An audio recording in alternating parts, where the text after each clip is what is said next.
Hello, hello, hello, everyone. This is Dr. Garrett Smith, the nutrition detective around these here YouTube parts. And today we have show 149 for you, where we are going to be going over all the connections between what people call heartburn, acid reflux, GERD, silent reflux, which you may not know about and you may be suffering from, and you just can't figure it out and your doctors don't bring it up. So yeah, we're going to talk about all this stuff and how it connects to toxic bile theory and toxicities and deficiencies. The biggest thing you want to watch is the live stream number 71 or 53.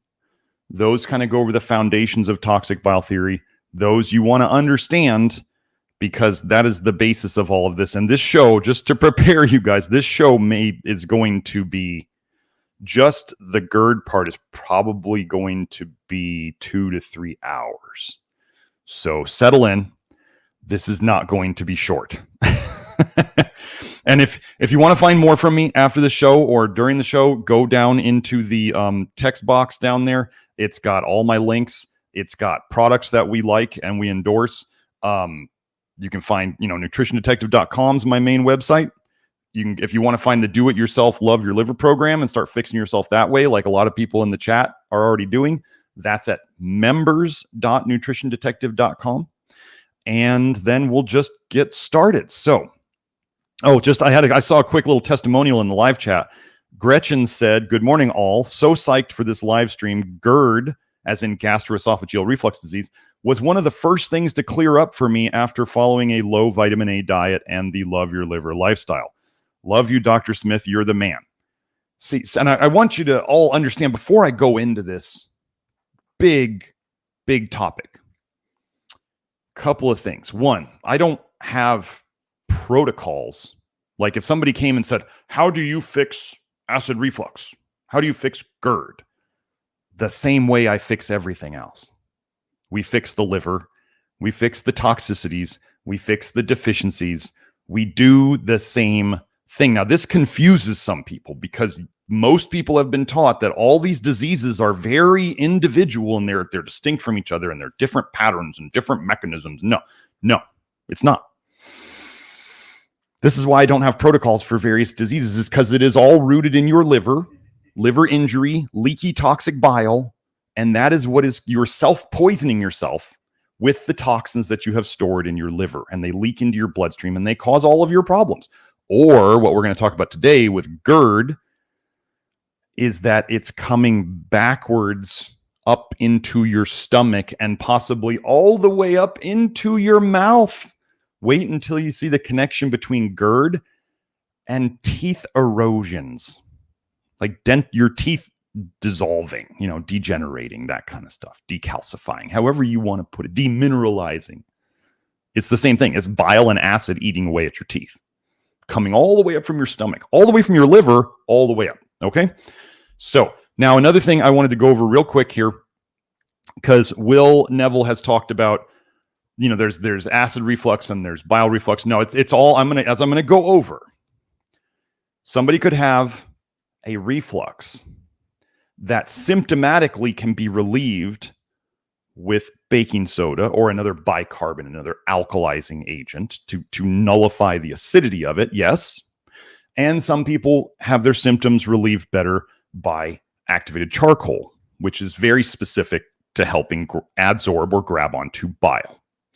What I'm going to show you is that all of this is created by bile in the stomach, and just that some people have more acidity to what's in their stomach.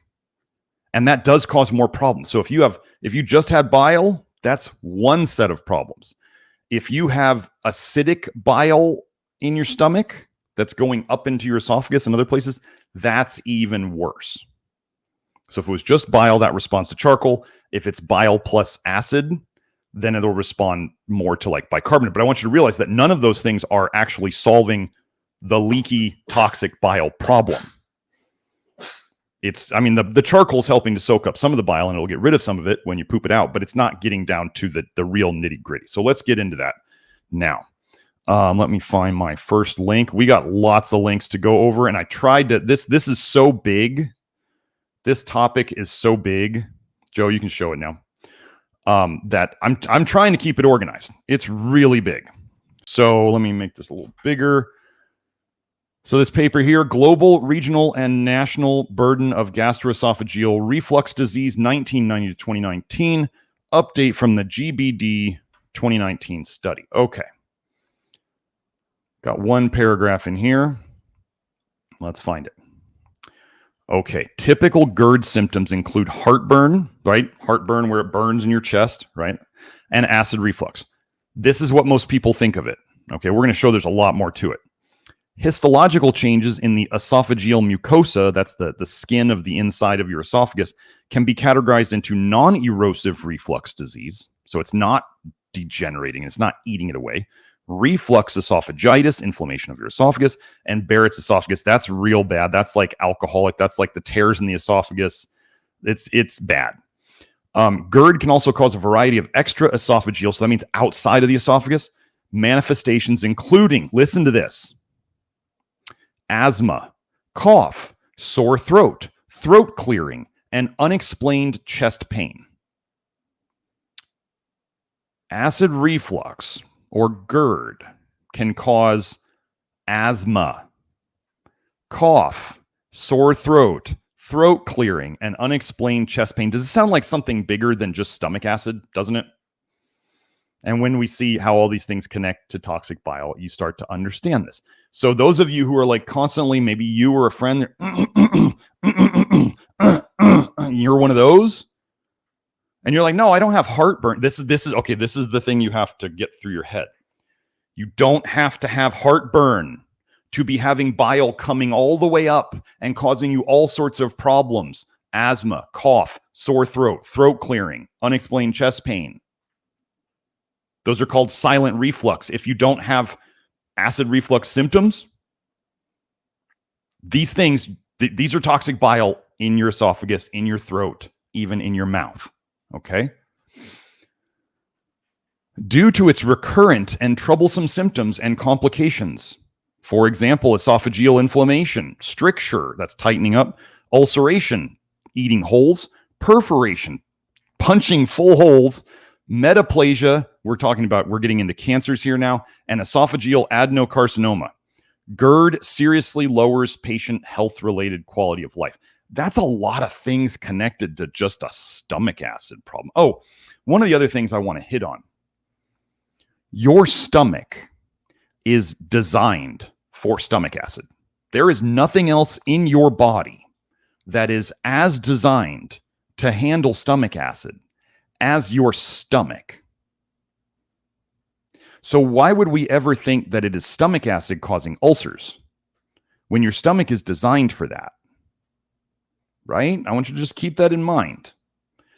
Now, your stomach is not designed. Now your esophagus is not designed for stomach acid, right? It's supposed to stay in your stomach. But your stomach is not designed for bile, and neither is your esophagus. So once bile goes anywhere, it starts causing all sorts of problems. So let's move on. Silent reflux. What you should know about it. Here we go. Let me make this a little bigger in a sec. Oh, wait, not that one.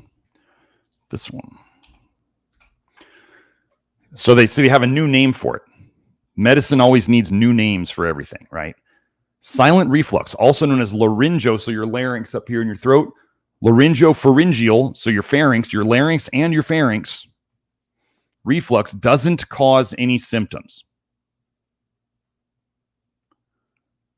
However, complications can include long-term throat irritation, scarring, ulcers, and increased risk for certain cancers. So they're saying there's no symptoms. So again, everybody out there who's, I don't have heartburn, stop it. If you've got the constant throat clearing, if you've got the constant mucus, if you've got the asthma, if you've got the cough, you have stuff coming up your throat. And that doctors are like, we can't find any reason for it. Well, They call like silent liver disease because doctors are terrible at finding it. Silent reflux is called silent because they're terrible at finding it. That's what they name it. When they're just terrible at their jobs, they call it silent. So let's go over the common symptoms of laryngopharyngeal reflux. Okay. A bitter taste in your throat. Gosh, what's bitter? What do we talk about here all the time that's bitter? Oh, it's bile. A sore throat or a burning sensation in your throat. Difficulty swallowing. Hoarseness. Frequently feeling the need to clear your throat.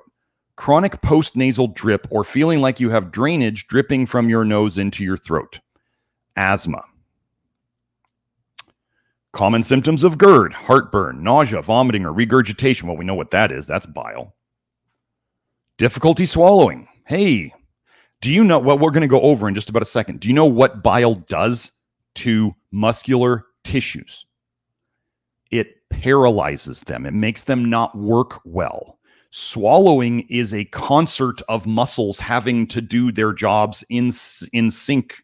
They have to do it in a certain pattern so that you can swallow.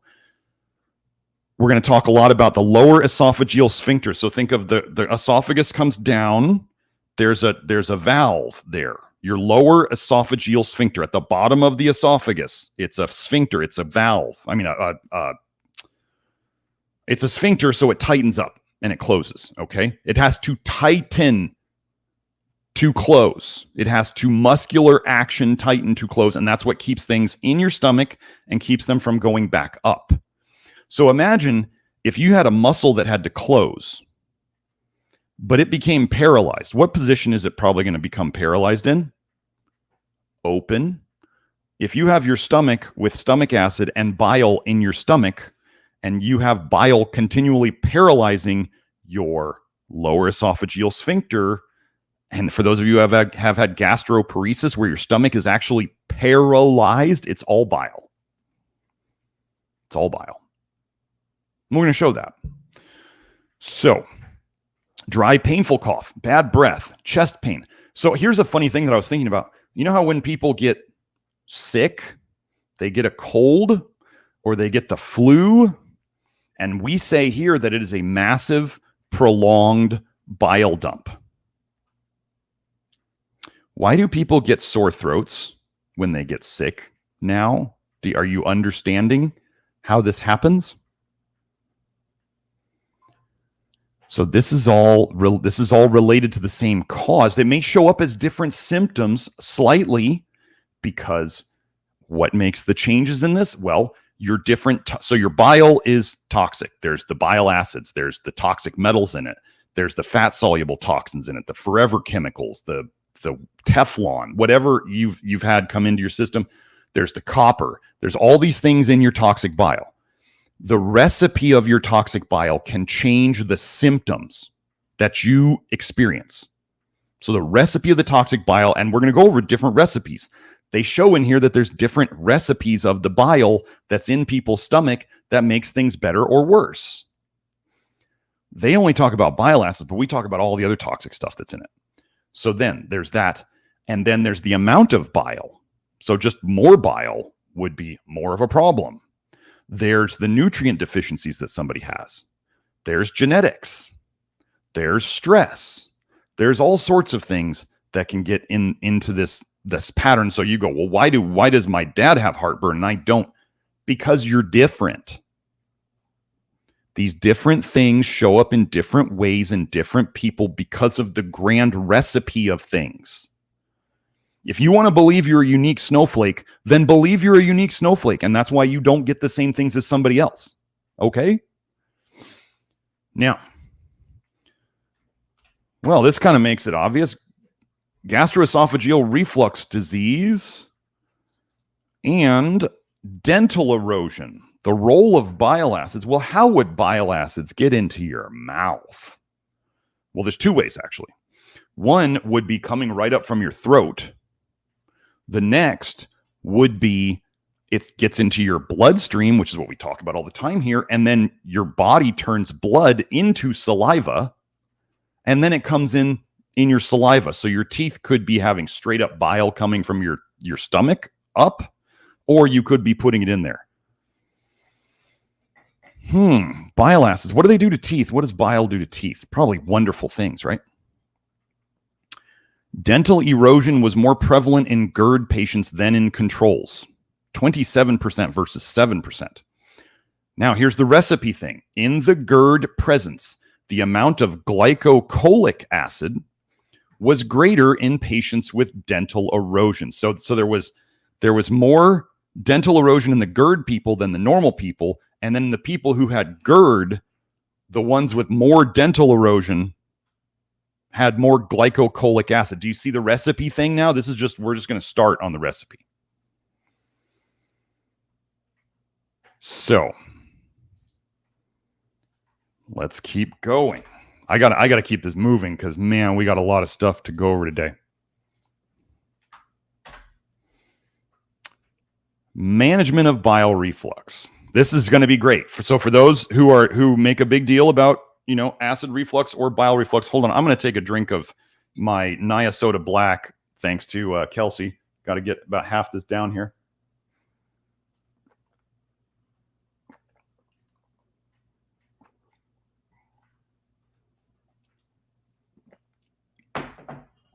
Make sure I don't have charcoal on my face.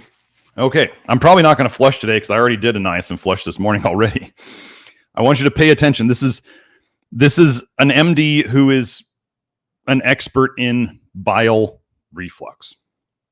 Okay, the question: what is bile reflux and how common is this condition? So when the material produced by the pancreas, and the pancreas and the liver gets into the duodenum. I'll just say it that way today. Duodenum, duodenum, don't care. So your liver dumps bile into the common bile duct. There is a pancreatic bile duct or pancreatic duct that goes to the common bile duct. So your liver pushes the bile, the pancreas pushes its fluid into there, and then that goes into the small intestine. Okay, that's when they mean duodenal fluid. Okay, so then the small intestine is adding more things to it. So you've got the duodenal fluid, liver secretion, bile, gallbladder contents, bile, and pancreatic secretion form a solution in the duodenum that contains bile, but also many other components. When this solution gets into the stomach and then up into the esophagus, the patient experiences so-called bile reflux. However, a more appropriate name they're going to be like, we're going to get really specific now. However, a more appropriate name for this condition is duodenal gastroesophageal reflux, because it more accurately describes the components of the material. Now, that's true. Okay. So now I want you to think about this. The recipe of what's coming up into your stomach. Now they're talking about what the intestine adds, what the pancreas adds, the bile. Do you see how different people, depending upon that recipe, could have very, very different symptoms? Because certain things cause problems and certain things don't. You have more of one thing, less of another. So let's keep going. Oh, let's just go over this real quick. Bile reflux is very infrequent in healthy individuals. The condition is more severe in patients with GERD, particularly those with severe esophagitis and or Barrett esophagus. So here's a mind-blowing statement. Healthier people have less bile in their stomach. The sicker people get, the more bile they have in their stomach. Amazing.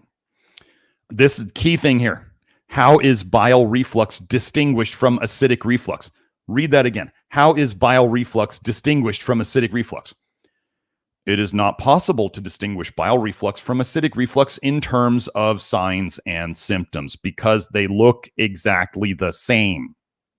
Those are his words. Therefore, it is difficult to distinguish acidic reflux from bile reflux. Okay, so why are we even bothering it? So they can't distinguish the symptoms. I'm saying the cause is the same. It's just the recipe of what goes up there is a little different, which is what he's kind of saying. Okay, so let me go find the next part.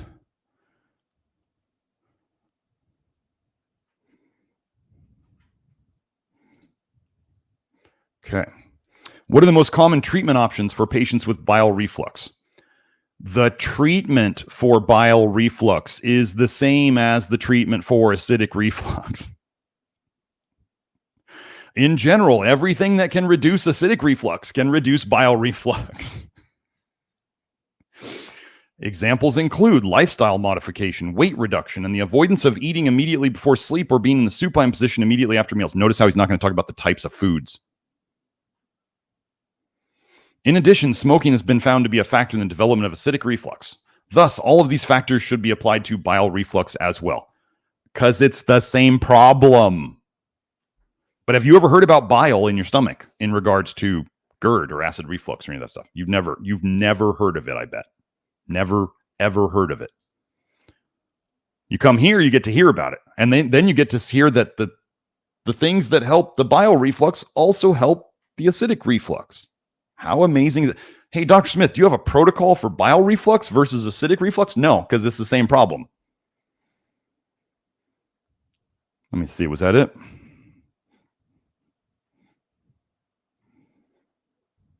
Oh, this is just another part of that quote. Likewise, drugs that reduce the secretion of gastric acid, proton pump inhibitors, or that reduce gastric contents or volume can be used to treat acidic bile reflux. Okay, great. Since treatment for bile reflux is the same as treatment for acidic reflux, why is it important to determine whether reflux contains bile? I'm going to tell you it's not important. It has been shown that patients with more bile reflux have more severe esophageal mucosal damage. Well, that makes sense. So there is a clear correlation between the amount of bile reflux and the severity of distal, that's the further down, esophageal inflammation. In fact, patients with the most severe degree of gastroesophageal inflammation, Barrett's esophagus, are those with the largest amount of bile reflux.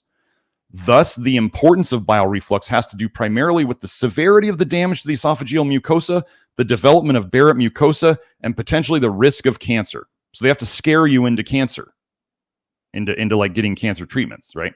It is known that the more bile reflux a patient has, the higher the risk of Barrett esophagus development, both in vivo, so in cellular studies, and this is in real people, and in cellular studies, in vitro. Studies have shown a link between bile that is in contact with esophageal mucosa and changes in the mucosa that are compatible with Barrett's esophagus. However, there is no need for patients with bile reflux to undergo special monitoring or take any prophylactic measures apart from the treatment of gastroesophageal reflux disease unless they already have Barrett's esophagus. Even in this case, endoscopic surveillance is controversial if the Barrett mucosa shows no sign of dysplasia. This is one of those things. So what I was taught in medical school, and I use this, it's funny, I went to naturopathic medical school, and I took the philosophy part very seriously. The docere, the doctor as teacher. I'm trying to teach you guys. You know, the first do no harm. I take that more seriously than just about anybody I know. Like all these things, and one of the things they taught me in school was they said, if the results of a test you're thinking of running, if whatever the results are, positive or negative, are not going to change your approach. Like if you have already decided this is the approach I'm going to do, and you run a test that whatever the answer of the test is, you're going to do the same thing. Don't run the test. Don't waste your money. Don't make the patient have more anxiety about another test result that's out of range. If the test results are not going to change your treatment, no matter what they come back as, do not run the test. That's something I was taught. That's something I do. So he's really saying here, it doesn't matter if you can test for bile reflux, but is it going to change the treatment? I mean, all they're going to do is they're going to be like, wow, you're in deep doo-doo. You're in deeper doo-doo than we thought. But for me, what would my treatment be? It's going to be the same because it's the same problem. It doesn't change what the problem is. So let's see. Let me find if there's anything else in this big old document.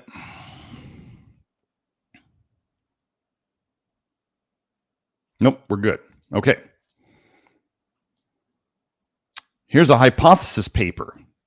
How might esophagitis, inflammation of the esophagus, what would cause that? Oh, I don't know. Bile, acid, a paralyzed lower esophageal sphincter from bile, allowing both of those things to bubble up. Well, I couldn't highlight this, but let's see. Where was it? I think it's on the second page. No. So they're saying here, evidence favoring a pull hypothesis as a cause of hiatus hernia. So they're saying, do longitudinal contractions in the esophagus. I keep seeing esophagus. Do longitudinal, so that's the long way, going up and down. Do longitudinal contractions in the esophagus pull the cardia up, like pull where your diaphragm is, basically. Just think of your diaphragm going over your stomach, kind of laying over your stomach. That's what they're talking about, okay? Normal esophageal peristalsis, that's movement of it, results in longitudinal muscle contraction. This may not be restricted to contraction of the outer longitudinal muscle layer alone. I think it was here.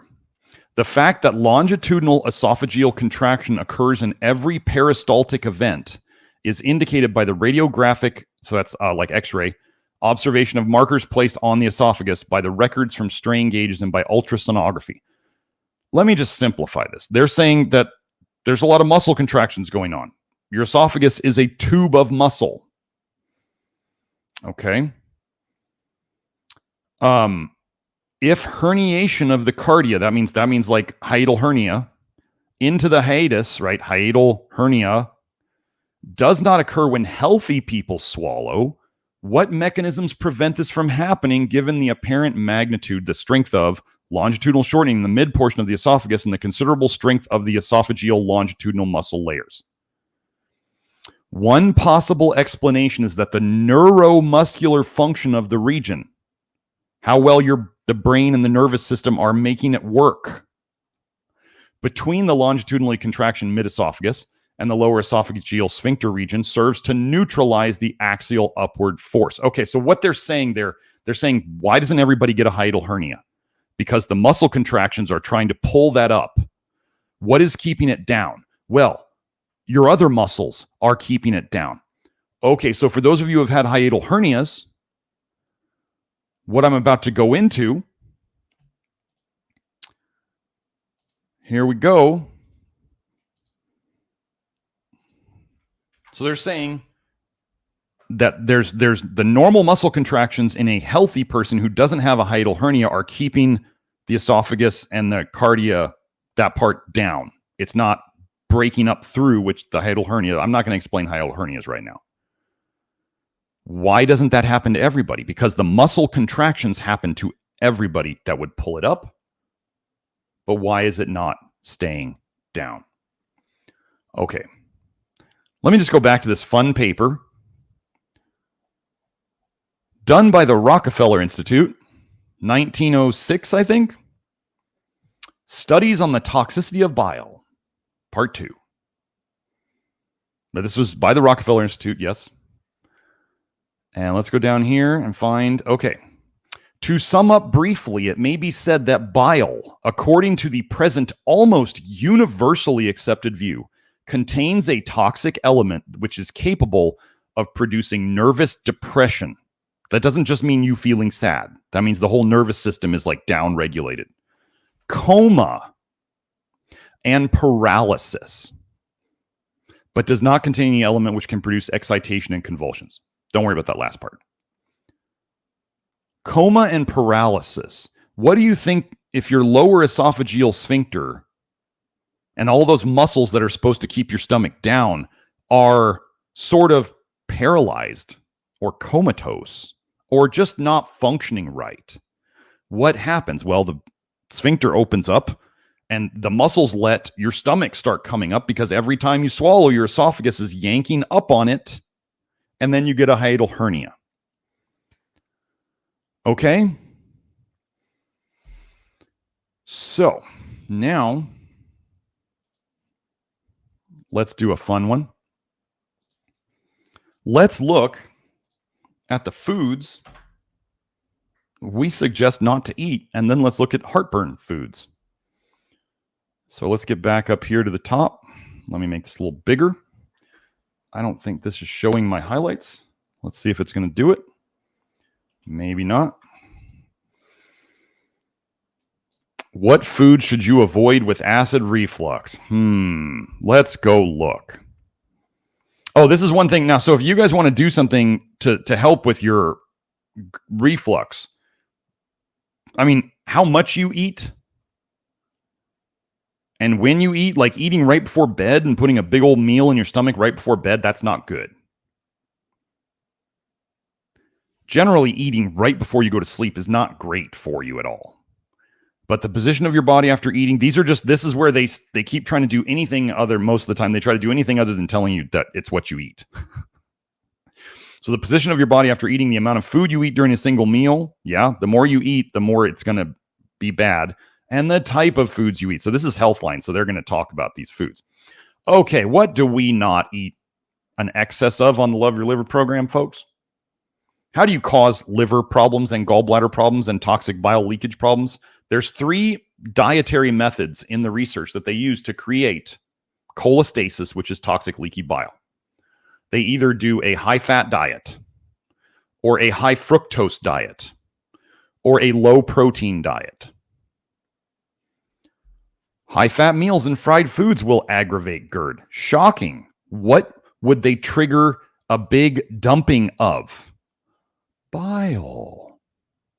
Okay, that makes sense. Spicy foods. Spicy foods, just so you know, folks, capsaicin, spicy peppers, that's biological warfare. Like, it's not anti-inflammatory at all. There's no hormesis nonsense, pharma cartel garbage, brain screw. Stop. Capsaicin and spicy foods are not good for you at all. They stimulate adrenaline and cortisol, and that's why you get addicted to them, is because you're addicted to the adrenaline fix. Okay? They are not anti-inflammatory. They are pro-inflammatory. This is why cops will spray people with pepper spray, and you don't see them all hugging and being happy after they do that, because it's painful.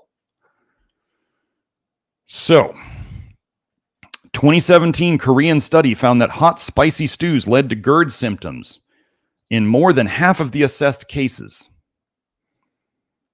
So, fruits and vegetables. Let's go over these. I didn't get to highlight that one. Anyway, pineapple. I know a lot of people out there, if you're going to eat pineapple, I mean, pineapple's very high sugar. Pineapple, if you get the white stuff, it's going to have less vitamin A in it. But I mean, the yellow pineapple, it's yellow. It's got plenty of vitamin A in it. It's got plenty of carotenoids. And white pineapple, here's the funny thing. I believe that nature, in terms of fruits, will put more sugar in plants more when there is more vitamin A to cover up the flavor, so that animals will actually eat it. White pineapple is nowhere near as sweet as yellow pineapple, which seems to bolster my concept. Okay, but citrus fruits. Citrus fruits is not the acidity, it's that citrus fruits contain citraldehyde. Citraldehyde, or citral, inhibits ALDH, aldehyde dehydrogenase. Inhibiting ALDH messes with your bile production. Tomatoes, super high in vitamin A. Super high. Oh, the other thing, spicy foods. Peppers are extremely high in vitamin A. So here we have vitamin A food. High fat causes you to absorb more vitamin A into your liver. We've got fruits and vegetables. We've got potentially a high vitamin A food. Potentially, oranges are very high in vitamin A. And then you've got citraldehyde, which messes with your bile. We got another high vitamin A food. And then we got good old garlic and onions. Garlic and onions are extremely high in sulfur, and sulfur slows down your ALDH. Beverages. Alcohol, coffee and tea, carbonated beverages, citrus and tomato juices. Gosh, these are not things that we tend to drink on the program. Folks, I've tried the whole carbonated drinks thing, like carbonated water, the Soda Stream, or buying, the mineral waters with the carbonation. I don't feel good on carbonation. I don't think it's that great for people.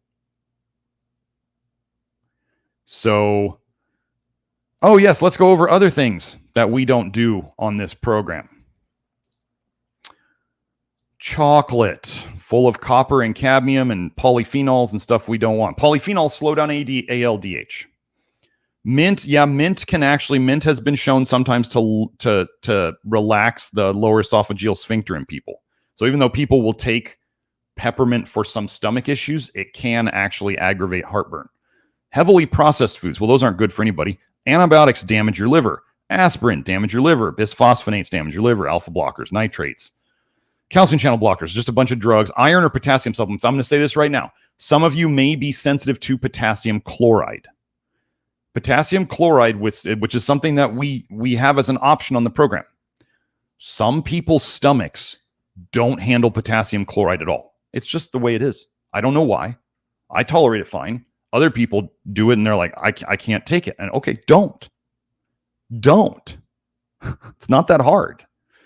But yeah, they're mainly like when they talk about potassium supplements, they're really talking about potassium chloride because that's what pharma puts into giant tablets that are slow release of potassium.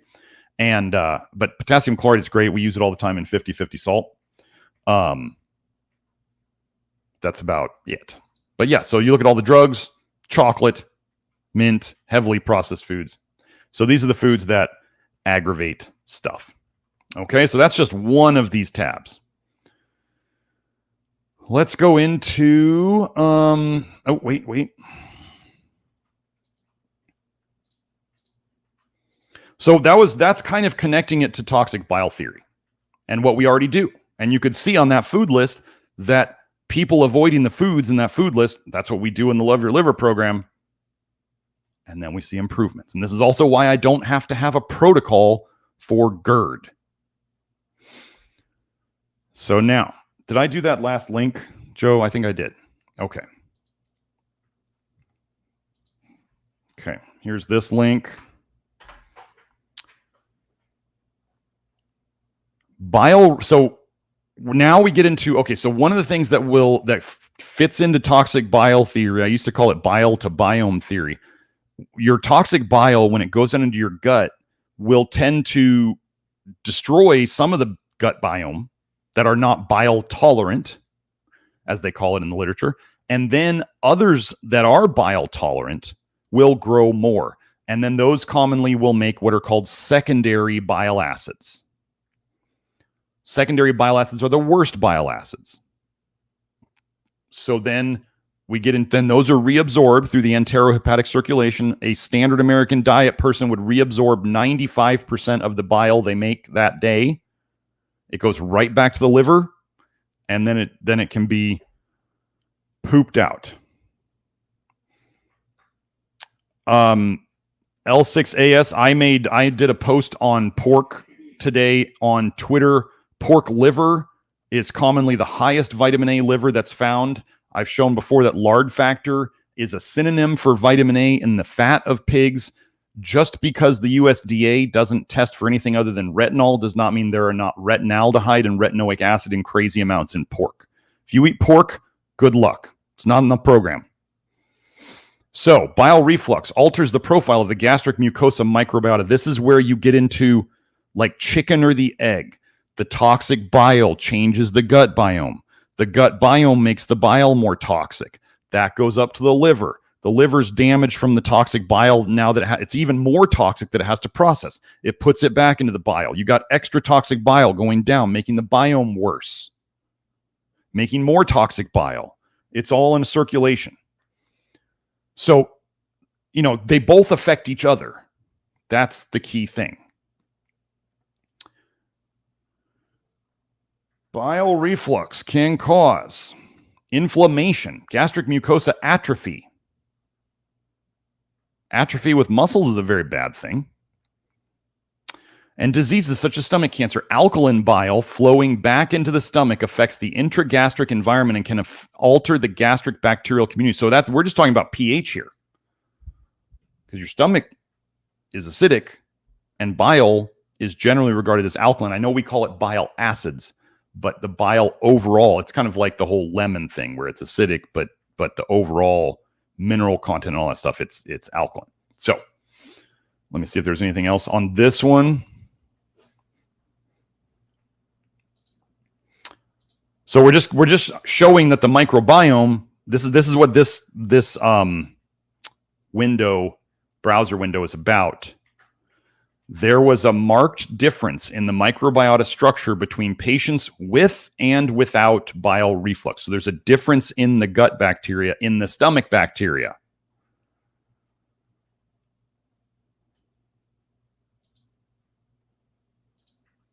Now, on to this one. Gastroesophageal reflux disease and probiotics, a systematic review. We have a whole section on probiotics in the program, talking about putrefactive, talking about fermentative, talking about using sun fiber, which can help both sides of it, doing what helps and not doing what doesn't. That's a crazy concept out there.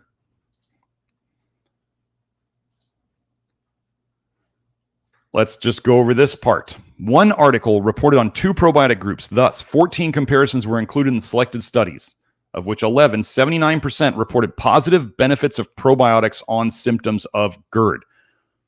If you've ever taken probiotics and you felt terrible after it, they changed your bile. If you've ever taken probiotics and you felt amazing after it, it changed your bile. It changed the recipe of the bile. And also, some probiotics have ALDH in them, aldehyde dehydrogenase, which means they can break down aldehydes, which are super toxic. And just so happens, retinaldehyde, vitamin A has an aldehyde. Okay. 5 out of 11 positive outcomes noted benefits on reflux symptoms. 3 noted reduced regurgitation. Improvements in reflux or heartburn were seen in one study. 5 or 45% of them saw improvements in dyspepsia symptoms, and 81% saw improvements in other upper gastrointestinal symptoms such as nausea, 3 studies, abdominal pain, 5 studies, and gas-related symptoms, 4 studies, such as belching, gurgling, and burping. In conclusion, probiotic use can be beneficial for GERD symptoms such as regurgitation and heartburn. Okay, I'm going to blow my nose real quick. Which probiotic, Dr. Smith? I talk about that in the program. That's not just, I don't just throw that around. That's not, this program is deeper than just do this. Like, you might take a probiotic of one of the types I suggest and you go, oh gosh, I didn't feel good on that. And I would look at you and go, okay, try, it actually says in the articles to then try the other one. Don't keep hammering on that one just because it was the first one you tried. If you don't feel good on it, you could also take a break and then retry it just to confirm that that's what it was. Was it that probiotic that caused the problem, or was it because you ate your aunt's stew that had something in it that you shouldn't have eaten? Okay. Another one, prophylactic use of a probiotic in the prevention of colic, regurgitation, and functional constipation, a randomized clinical trial. So this is in babies. But colic and regurgitation, boy, that would be really similar to reflux in an adult, wouldn't it? Oh, I didn't switch over. Let me go back and show the, there it is. There's the title. Infantile colic, gastroesophageal reflux, and constipation are the most common functional gastrointestinal disorders that lead to a referral to a pediatrician during the first 6 months of life and are often responsible for hospitalization, feeding changes, use of drugs, parental anxiety, and loss of parental working days with relevant social consequences. So it's happening to kids. Remember, folks, if you were born with jaundice, you were born with a toxic, leaky bile liver. That's why you were jaundiced. Your mom was probably very toxic. You were probably born toxic and deficient. We hand these things down to our children. Forgive yourself first. That's the first thing. But then realize that your kid has been toxic, or realize that you've been toxic, and the only thing that's going to get you better, going and yelling at your mom is not going to help you. The Love Your Liver program will help you. Working with me or Nathan or Hope or Kelsey in the future will help you. But forgiving will help you. Blaming won't. What happened, happened. Okay. So let's get into this. Prophylactic use of L-reuteri DSM-17938 during the first 3 months of life reduced the onset of functional gastrointestinal disorders and reduced private and public costs for the management of this condition. So they were just testing out. Now, here's the thing. If you want to go and try to find this, it's got to be this exact thing. You can't just go and say, well, I'm going to go take a Lactobacillus reuteri. That's not how it works. These things are very specific. But I'm just showing you this. All I'm showing you this is that probiotics and your gut biome affect your bile. That's what I'm showing you with this. Okay? So if you get your probiotics right, which is one of the earliest steps in what I call the order of adding stuff in the program, getting your gut biome helped and better is one of the first ways you can make your bile less toxic. That's why I go over this first in these toxic bile theory presentations. Okay? So now, let me share this one. Okay, so now we're getting into aldehydes. Aldehydes and reflux. So one of the things people hear me talk a lot about on these live streams is aldehyde dehydrogenase, which I believe is the most important, the most critical detox enzyme pathway in your body. Aldehydes are a huge part of your health problems. And what we try to do is, okay, key concept here. We do not try to speed up aldehyde dehydrogenase. This would be like your car has the emergency brake on and you don't take it off and you just try to drive with it and you're going, well, I want to go faster. Let's just push the gas pedal down harder and you burn out your engine faster. So going and taking what's that Asian pear or whatever to try to speed up your ALDH, it's going to end badly. We've already seen it. We've already tried all this stuff. You don't need to go and experiment. We've already tried all of it. What we are trying to do, so like your car, it's not driving as fast as you want because the emergency brake is on. We're going to take the emergency brake off. Then your car drives like it's supposed to. We don't try to put a turbocharger on your car because you go to the mechanic and you say, it's not driving as fast as it should. And the mechanic kind of looks at your emergency brake and it's on. And he goes, well, maybe they're just going to ignore that. That's like doctors. They're like, well, the emergency brake is on. Well, we'll just ignore that. Let's put a turbocharger on your car. And then you just push the gas harder. And then you'll be able to get to the speed you used to be able to get to until your car completely breaks, which is what pharma does to you. Okay? So remember how we talked about silent reflux? We're talking about vocal cord leukoplakia. We're talking about dysplasia up in bad cells up in your throat. Okay? So polymorphisms, these are like genetic variations in your ALDH and ADH, okay? Severe dysplasia of vocal cord leukoplakia is more likely to occur in laryngeal carcinoma. We already saw how when there's more bile up in your stomach and your esophagus and your throat, then bigger problems happen, right? Alcohol dehydrogenase and acetaldehyde dehydrogenase are both important enzymes in alcohol metabolism. This study aimed to investigate the incidence rate of malignant transformation, so it turning from just abnormal tissue into cancerous tissue in patients with VCL, and the role of drinking habits and ALDH2 and ADH1 genetic polymorphisms in the malignant transformation of VCL. I know you guys may not drink, but ALDH processes like all the aldehydes. I mean, there's aldehyde oxidase and other ones, but ALDH is the linchpin. It's the most important one. And yes, they're drinking, but that's how we get to see what ALDH does when it goes bad. So they looked at ALDH2 and ADH1B genotypes, so that's the genetics, and a gastroesophageal reflux. Therefore, among patients over 60 years old, let's go through this. The older the person, the more time they've been around to accumulate toxins. Okay?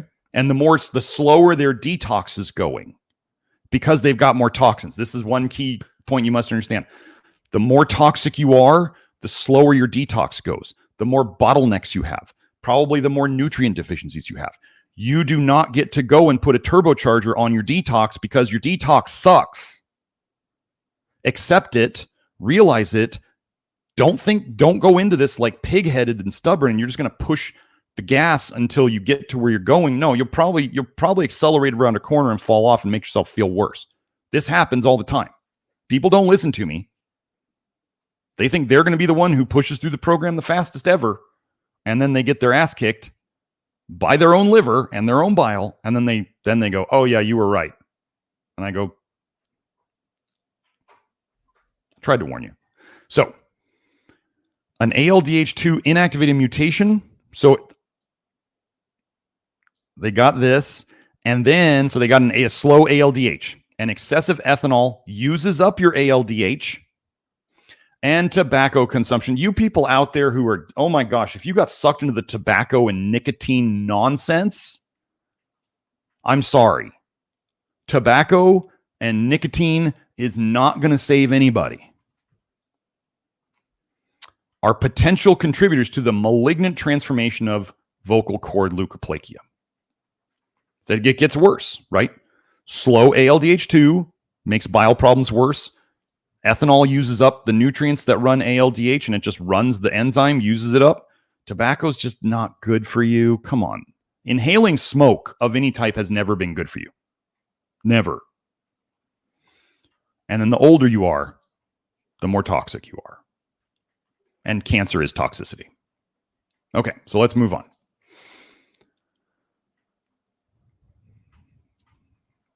Let me get this link for everybody. Endogenous. Endogenous means made from within the body. Endogenous aldehyde accumulation. There's that word again. Generates genotoxicity and exhaled biomarkers in esophageal adenocarcinoma. We're going to tie this to a couple things here. Volatile aldehydes, including retinoic, are enriched in esophageal adenocarcinoma. Wait, another throat cancer. It's enriched in their breath and could improve early diagnosis. However, the mechanisms of their production are unknown. Here we show that weak aldehyde detoxification characterizes EAC, which is sufficient to cause endogenous aldehyde accumulation in vitro. Weak aldehyde detoxification means a slow ALDH. And when they're saying endogenous aldehyde accumulation in vitro, so it's a bottleneck, right? You're trying to put aldehydes through a slow ALDH and it's not making it fast enough, and so they're backing up. Okay. Accumulation. Weak. Let's do this. Weak detoxification results in accumulation. Somebody write that down. Okay. Now, oh wait, everybody, oh my gosh. The willing or unwilling pharma shills who are all about metformin. Metformin's going to save the day. The pharma cartels save us. No. Metformin, a putative aldehyde scavenger, reduces this toxicity. Metformin binds to aldehydes, makes them less toxic while they're in the system. So people think that metformin is like wonderful. No, metformin has all sorts of problems. If you want to take drugs, I mean, go take drugs. Don't be here. But do you see what they're saying it does here? It doesn't make the aldehydes go away. It goes and finds them and binds to them and makes them less toxic while they're in the system. This is why metformin solves no problem, because it doesn't address the root cause. It is addressing the symptom of aldehyde toxicity. Okay.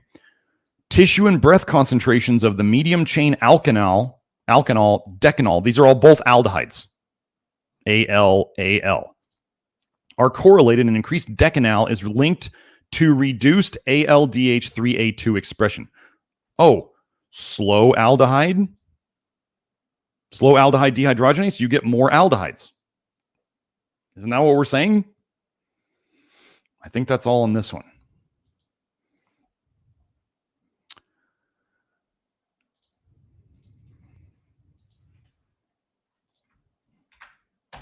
One of the first things you can do to help your ALDH, it would be just like, so if you had a job and you had too much work coming your way and you wanted to catch up and you were getting agitated, anxious, maybe you were stressing yourself sick, what would be the first thing that, let's say, your boss could do to help alleviate the stress on you? I mean, you got a pile of jobs.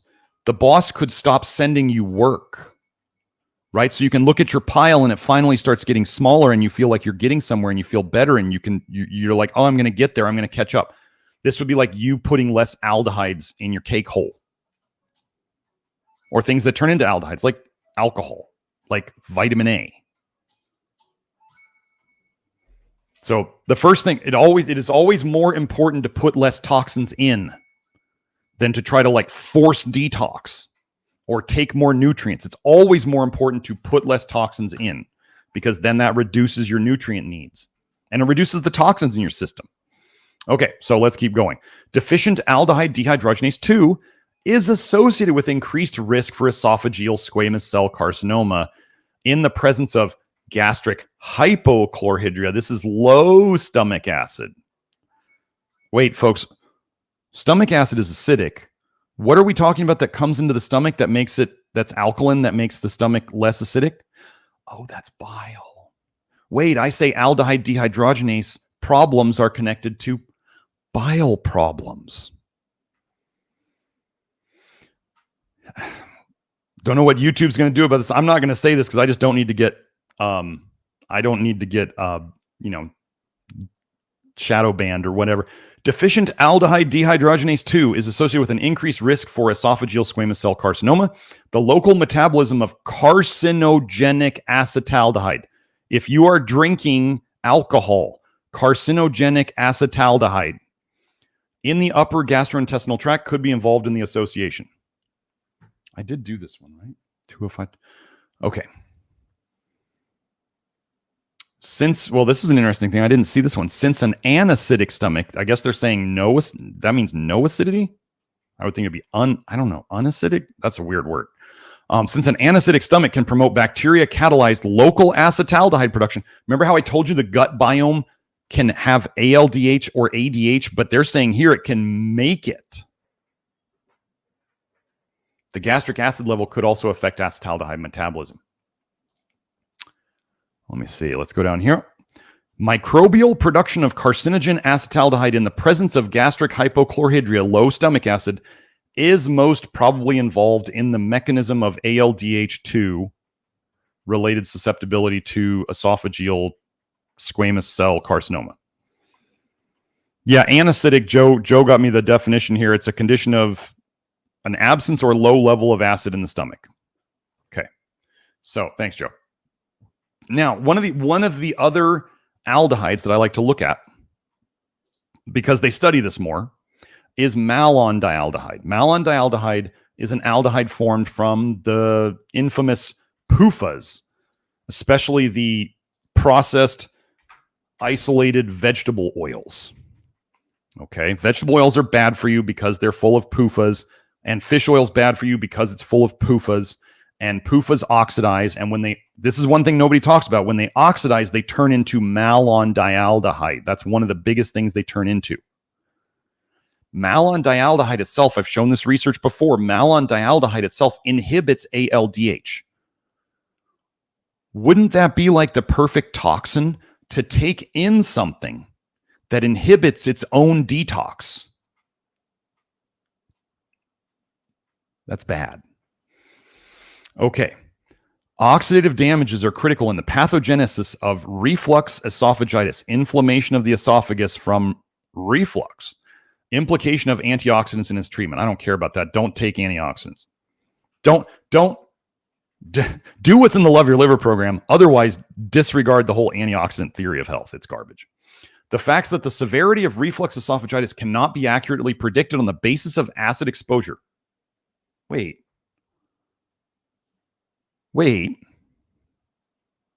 So is reflux really acid caused? Wouldn't more acid cause more problems? Oh, maybe not. Maybe it's something else.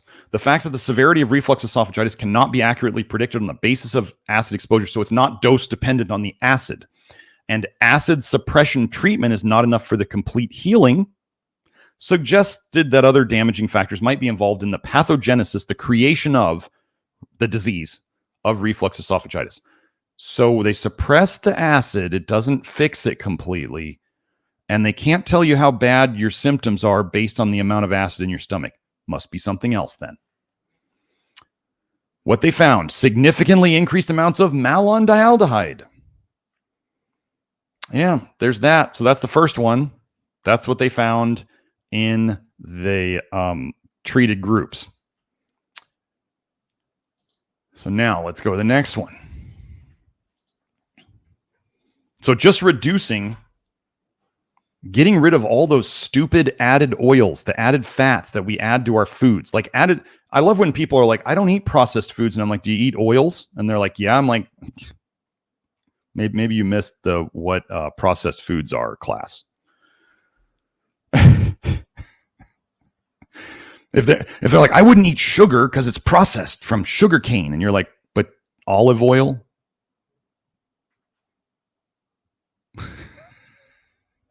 Collagen protein? They're all, I mean, you have to get over it.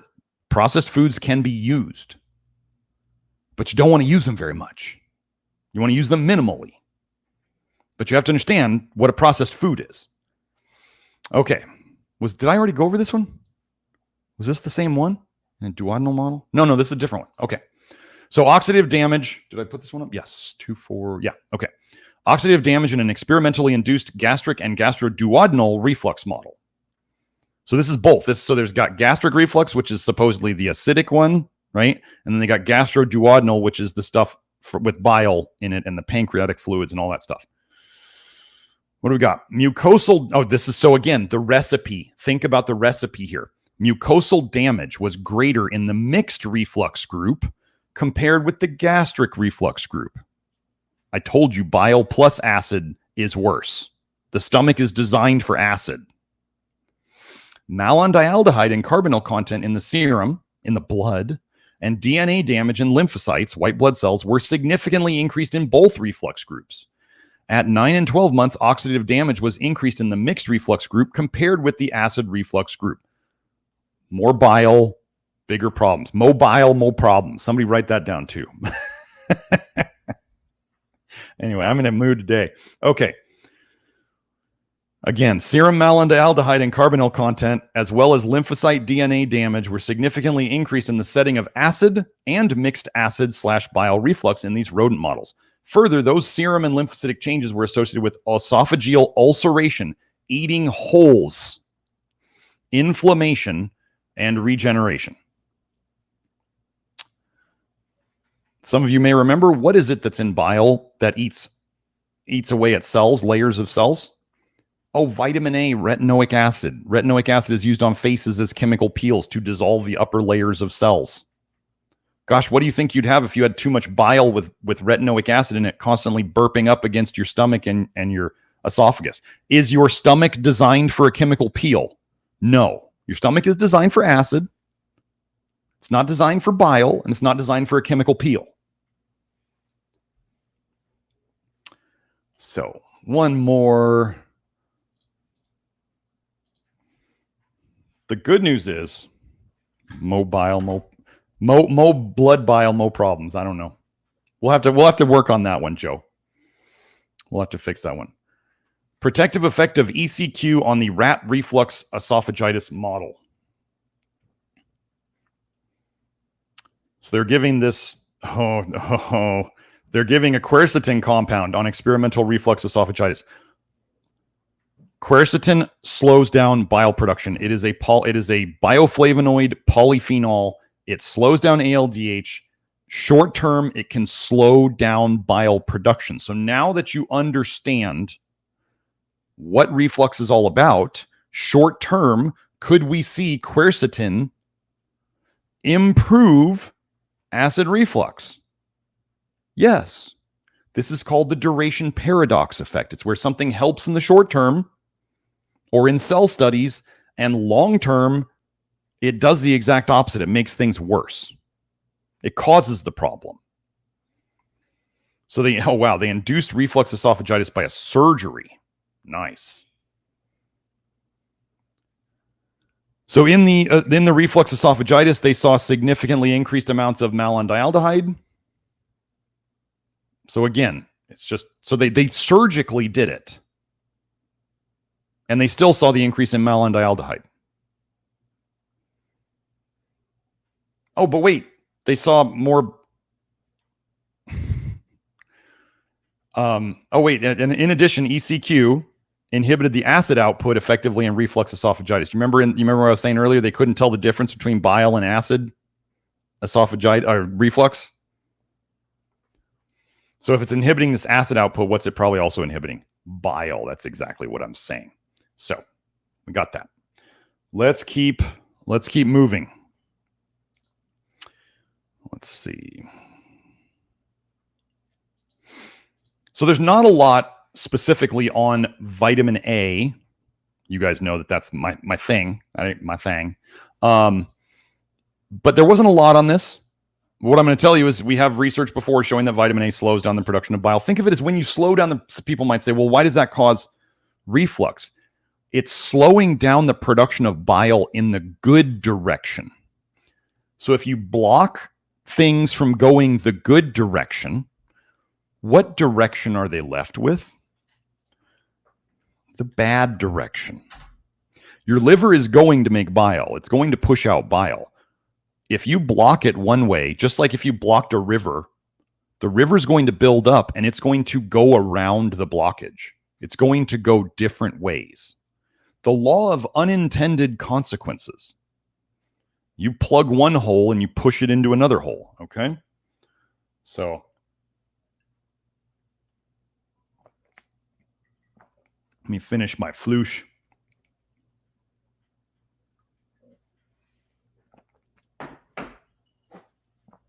Again, Kelsey's store link is down in the info below. If you want to get that, it's a real and Niacota Black is a really great prefab combination of charcoal and multiple mineral nicotinates. So nicotinic acid, flush niacin, but bound to minerals already. And she's got some other cool stuff in there. So yeah, it's great, especially if sometimes I'm cool with putting together my big, doing like my mad scientist with all my bags of powders and mixing my own flush. Sometimes I just want it to be simple. So that's what I really like her Niacota combos for. Okay. So the effect of retinoic acid and deoxycholic acid. This is a secondary bile acid, the bad ones, on the differentiation of primary human esophageal keratinocytes. Esophagus again. The mechanism linking gastroduodenal reflux disease to intestinal metaplasia, this is like moving towards cancer, in the esophagus, as in Barrett's esophagus, has not been determined. Active conjugate metabolites of retinoic acid, in addition to bile acids, undergo an enterohepatic, this is gut to liver, that loop, circulation in bile. So there's bile acids and retinoic acid in bile. Retinoic acids and bile acids are candidate mediators of keratinocyte transdifferentiation in Barrett's esophagus. We studied the effects of retinoic acid on the differentiation. That's where cells start changing into other cells of primary human esophageal keratinocytes cultured in vitro. That's a cell study. Retinoic acid induces expression of a marker of intestinal differentiation, MUC2, in these cells. The ability of retinoic acid to induce MUC2 expression may be relevant to the pathogenesis, the disease creation of Barrett's esophagus. Chemical peel. Barrett's esophagus is where, like, especially in alcoholics, like the esophagus gets really weak, and you can like tear, if you vomit, you could like tear your esophagus and die. Okay. So wow, there's a connection. Now let's do this one.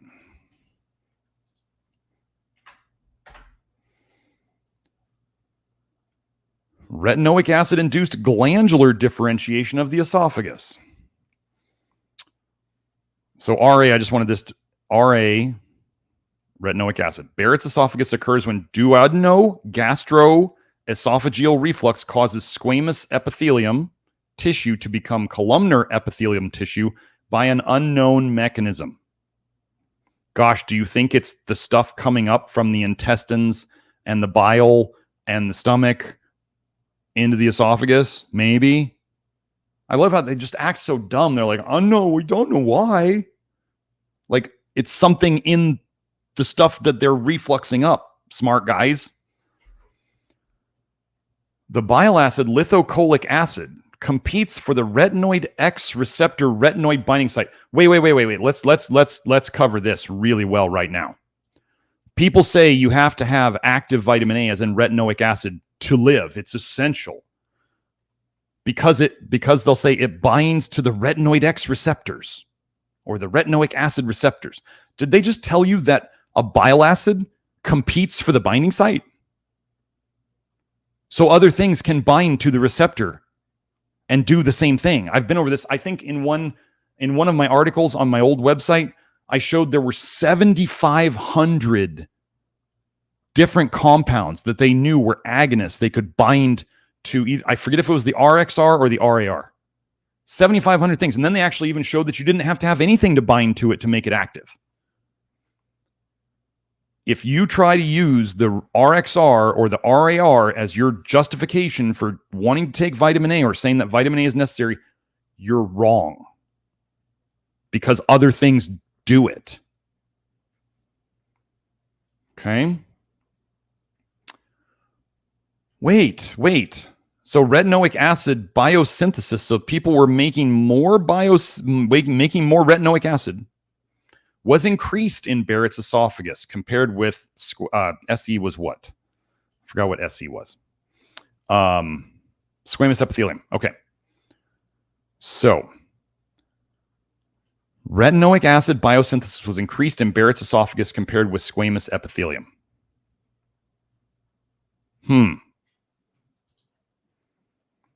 Lithocholic acid and all trans retinoic acid caused a synergistic increase in retinoic acid signaling. That means there's more retinoic acid around. This is how they lie to you. They use the word signaling or homeostasis or balancing or whatever. These are all toxicity lie words, okay? So lithocholic acid, which is also known lithocholic. Litho means stone. So they know that lithocholic acid tends to form stones. And all trans retinoic acid, this is the chemical peel. This is what they put on ladies' faces to dissolve their top layers of skin. This is what's often abbreviated as retinoic acid in studies. Caused a synergistic increase in retinoic acid signaling as shown by increased P21. Morphological and molecular analysis of SE, squamous epithelium, exposed to ATRA showed columnar differentiation independent of proliferation. That's what they're saying Barrett's esophagus is. It's turning into this columnar differentiation. They just told you that. So they're saying retinoic acid is part of what causes Barrett's esophagus and then cancer. Oh, look at this. Citral treated Barrett's esophagus led to phenotypic and immunohistochemical characteristics of squamous epithelium, which was independent of proliferation. So they're treating this with an aldehyde, which does what? Citraldehyde also inhibits ALDH. So that you can shut down detox and see things go backwards. Oh, wait, I just put this together. I'm sorry. Retinoic acid is the end product. Okay, so let me help you understand this. ALDH, right here, this is the enzyme. So aldehydes go through ALDH to turn into acids, generally. Okay? So retinaldehyde goes through ALDH to turn into retinoic acid. You following me? I'm going to tell you that citral is citraldehyde, and I can show you research that citraldehyde slows down ALDH. They gave citral. The aldehydes are not going through the enzyme much anymore. They're slowing down. You're building up aldehydes like retinaldehyde, but you're not doing retinoic acid. And then they saw the cells go back to normal. Isn't this fun? It all makes sense. And then I just wanted to read this one. This is a bit on the delusion side of people wanting to believe that Accutane is good for them in spite of it ruining their lives. and reflux. So what's the title? Could Accutane caused my uncontrollable acid reflux? I've been on Accutane on February 2006, finished on October 2006, so 8 months to ruin his life. I started out with the uncommon side effects, which were gastrointestinal, like nausea, bile in the stomach, primary, bloatings, bile in the stomach, abdominal cramps, your stomach's not happy, heartburn, etc. They occurred during the beginning of treatment and in the middle when my dose was increased. My derm said it's uncommon to experience this, but it's okay as long as it isn't severe. Well, your derm is just an Accutane pusher. So, you should definitely believe them. Anyways, 3 weeks after beginning Accutane, I started getting weird throat symptoms that would last 1 to 2 weeks and then pass and then recur. And this went on for a few months and they passed. I thought it might be Accutane related, but I didn't mention it to my derm and I couldn't find anything online. At the last month of my treatment, the throat problem came back and this time would not go away. After 3 months, I went to an ENT and I had a very red and swollen larynx. Laryngopharyngeal reflux. He said I have acid reflux, although I had no stomach symptoms or heartburn whatsoever. Okay, so you see this, folks? But I discovered I had laryngopharyngeal reflux, where 80% of people have no heartburn at all, but only throat symptoms. And I had been on daily meds since then. And they only help like 50 to 60%, but not more. And I've been to numerous docs and tests, and I can't resolve my symptoms. I've been so depressed AF. This is the delusion. Anyways, I don't want to blame Accutane. There are so many people here probably in the live chat right now and in the comments after this. Accutane ruins lives. If you are a parent and you are thinking of giving your child Accutane, you should stop and have them do the Love Your Liver program so you don't ruin their health until they figure out to do the Love Your Liver program. Okay? We fix broken Accutane people. Sometimes it can take a long, long time. I read about Accutane and there was never a case like this alone. Nobody ever developed any reflux disease. No, they just never talked about it on the internet. I still don't believe that people have gotten hurt by Accutane. Surely they may have gotten some bad diseases during or after the course, but I think it was just coincidence like me. But what do you guys say? My mom keeps blaming the Accutane. Well, your mom's right. I'm 21 years old, male, great health, otherwise in good shape, and alcohol, cigarettes, and drug-free and acne-free, not to mention. Oh, well, he doesn't have acne. He doesn't have acne, at least. So, moving on. Okay, so I couldn't find anything on copper. I could not find anything on manganese. We do have a fun one on glyphosate, though. Glyphosate, for those of you who do not know, is Roundup. It's the weed killer. It was originally designed and patented as a industrial boiler chelating agent. So it grabbed onto the mineral deposits in industrial boilers. So that's how it dries out plants. It sucks out the minerals and the water follows the minerals and it dries out the plant. It was also patented as a biocide. And if you don't know the derivation of the word biocide, that means something that kills life. I've been over those patents before. A biocide, that just kills life. So glyphosate. One of the things glyphosate does in vitamin A toxicity is glyphosate slows down a certain cytochrome P450 system that takes worse retinoic acids and makes them into less damaging retinoic acids. Okay. So you're keeping, when you've got glyphosate coming in because you don't eat organic, you're getting more glyphosate. You are slowing down whatever retinoic acid you still have in your system. You're still detoxing from whatever. When it turns into retinoic acid, because it's going to, it will be worse forms of retinoic acid that will do more damage rather than less bad because of the glyphosate. So the original program, my original Love Your Liver program, used to be called the Vitamin A and Glyphosate Detox. That's how important I think this is. So if you're out there poo-pooing organic stuff, you bought into the pharma cartel propaganda and they just want you to eat. They want you to eat the garbage. Okay? So let's look. This is a fish, but for those of you who don't understand, they're not going to do these studies on people because they don't want it. They don't want that evidence out there. The highlights of the paper: exposure to glyphosate led to higher intestinal accumulation in the grass carp. So they were exposed to glyphosate and they started accumulating more.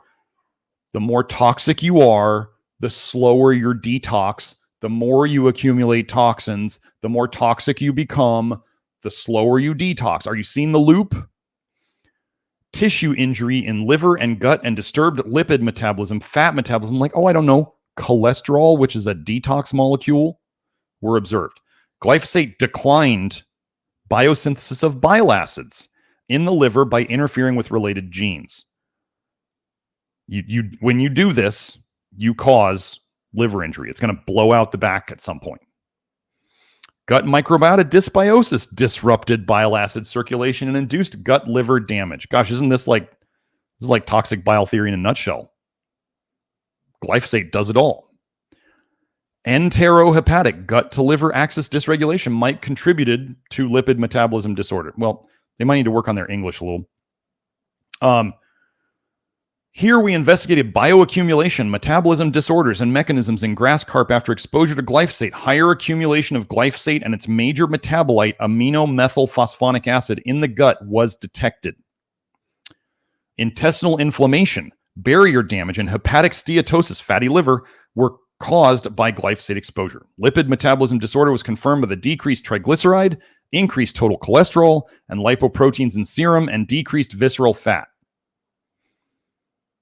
Metabolomics analysis, that's where they look at all sorts of different compounds, found that glyphosate exposure significantly inhibited bile acids biosynthesis in liver with decreased total bile acids content, which was further supported by significant downregulations of cytochrome P450, 27A1, cytochrome 8B1, and FXR. This is the receptor that tells you to make more bile or less bile.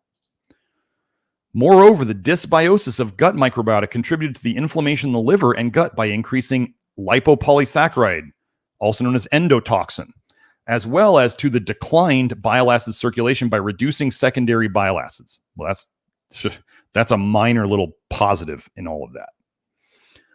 They reduced secondary bile acids because they reduced bile production. Okay, that's not a good thing. These results indicated that exposure to environmental levels of glyphosate generated higher bioaccumulation in the gut, where it evoked enterohepatic injury, intestinal microbiota dysbiosis, and disturbed homeostasis of bile acids metabolism. Then the functional dysregulation of the gut to liver axis possibly resulted in ultimate lipid metabolism disorder. These findings highlight the metabolism health risks of glyphosate exposure to fish in the aquatic environment. So there's that. And glyphosate plays into vitamin A toxicity, absolutely. So let's go here. Now we're going to get into the nutrients. Okay, zinc and gastrointestinal disease. What does zinc not help with? That's really the question.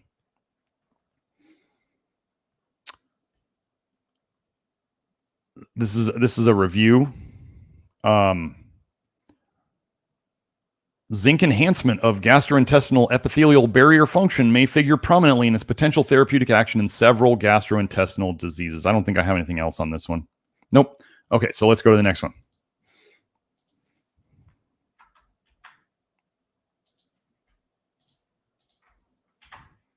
There's that. Okay, let me get up here. Zinc deficiency and therapeutic value of zinc supplementation in pediatric gastrointestinal diseases. So these are little kids, you wouldn't, how deficient could they be? Well, if your parents were deficient, you're deficient when you're born. You cannot come out of your mother better than she was. You come out of her with her toxins and her nutrient deficiencies because she cannot give you what she didn't have, but she's definitely going to give you what she has. And ladies, I'm not blaming you. This is just the way it works. Dads, if you're out there being toxic, you are damaging your sperm. You are damaging all your stuff. I mean, that's once the sperm leaves you, dads, you're part and it's done. I mean, in terms of making, creating the new baby. Okay. This is another review. Zinc supplementation appears to be beneficial in peptic ulcer disease or gastroesophageal reflux disease. These are pretty straightforward. Now, I'm going to go over zinc L-carnosine. I'm not going to spend a lot of time on this. It's just a form of zinc. A review of zinc L-carnosine and its positive effects on oral mucositis, taste disorders, and gastrointestinal disorders. Well, what could come up into your mouth that might cause your oral mucosa, the lining of your mouth, to get irritated? God, and if it erodes teeth and it causes you to cough and it can cause asthma, it's probably bile coming up into your mouth. But well, I'll do this after I go through these.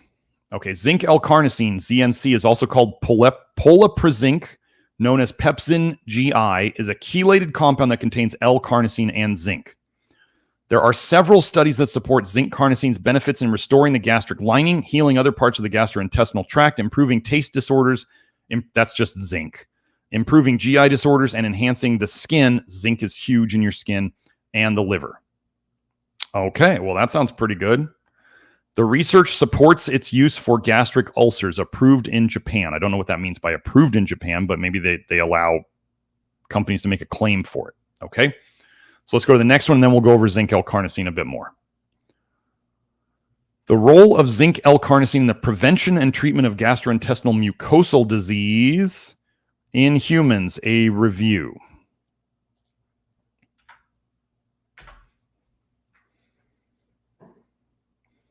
So I highlighted this. Zinc L-carnosine is a pharmaceutical compound. I thought that was an interesting thing to say because they sell it as a supplement. Its properties are mainly mediated by its higher affinity for damaged mucosa that permits the release of zinc locally by ligand exchange. So it's breaking apart. The carnosine is dissociating and it's putting the zinc into the damaged tissue. It has been shown to promote repair of mucosal injury in human studies and has been widely used for the treatment of peptic ulcers, chemoradiotherapy-induced oral mucositis, and esophagitis. Gosh, what connects these three things? Peptic ulcers, oral mucositis, esophagitis. Think it's bile coming up there? I do. So let's just talk about zinc carnosine for a second. Some of you out there may be going, "Oh, well, I got heartburn and Dr. Smith says I should take zinc, so I'm going to go out and take zinc carnosine." I'm going to tell you, zinc carnosine is expensive. Like a pill is like 8 milligrams. It's not a lot of zinc. I tried to use this with people to see if I could get it to raise their zinc levels. I thought it would probably be really good for that. It didn't work worth a crap. So kind of like, okay, so let's talk about this. We already got another example of this. Magnesium pills can help you poop, but they don't raise your levels very well. Okay. Zinc L-carnosine or pepsin GI can help potentially with GERD or heartburn or silent reflux or mucositis or that stuff. It can help with those things, but it doesn't raise zinc levels very well. So we have to understand that these things can have they can have totally different benefits. Okay. They may be good at one thing. Sorry. They may be good at one thing and not good at another. It's okay. Just if you start trying to, I've had people take tons of zinc carnosine and they still couldn't raise their levels. It's like zinc sulfate. Zinc sulfate is just the worst garbage zinc out there, but that's what all the studies are on. So there's zinc. Now we're going to go into niacin, which, okay, so before I go into this, when I talk about niacin, I'm going to be very clear here. I'm talking about nicotinic acid. I am not talking about nicotinamide. I am not talking about niacinamide. Throw your nicotinamide in the garbage. Throw your niacinamide in the garbage. If you think stuff is better than nicotinic acid at raising NAD, you're wrong. Nicotinic acid is the best one at raising NAD levels, and it is the least expensive. And it's got the most research on it. When we talk about niacin, we talk about flush niacin or nicotinic acid. We do not talk about anything else. It's not a vitamin, it's an amino acid. So let's go. Inhibition. So I want you to just look at, those of you who are in the Love Your Liver program, you'll recognize a lot here. Inhibition of esophageal carcinogenesis in corn-fed rats by riboflavin. We don't use that too much, but let's look at the rest of this list. Nicotinic acid, selenium, molybdenum, zinc, and magnesium. Wow, what a list. Do you think that's going to do good things? I do.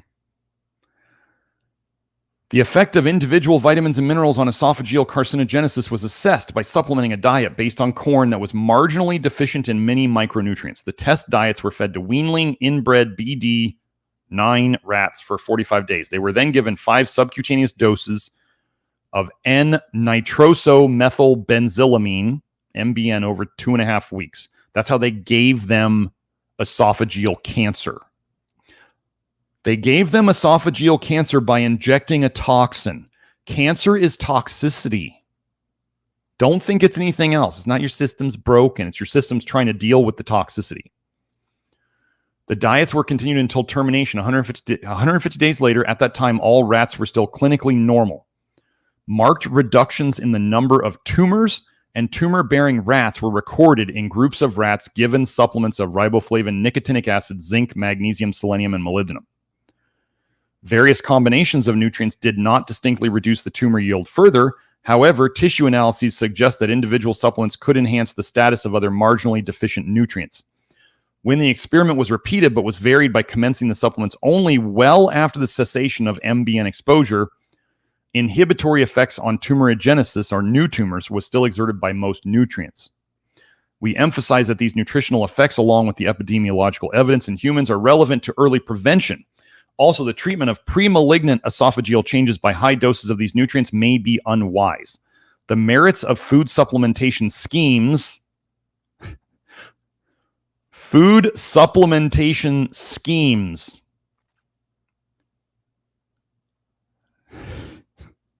Food supplementation schemes. Food fortification schemes. With like vitamin A and vitamin D in milks and nut milks and fortified flour and all that schemes. So how does all this play in? Well,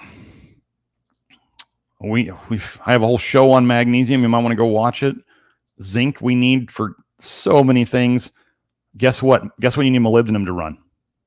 ALDH. Also an enzyme called aldehyde oxidase that helps process aldehydes.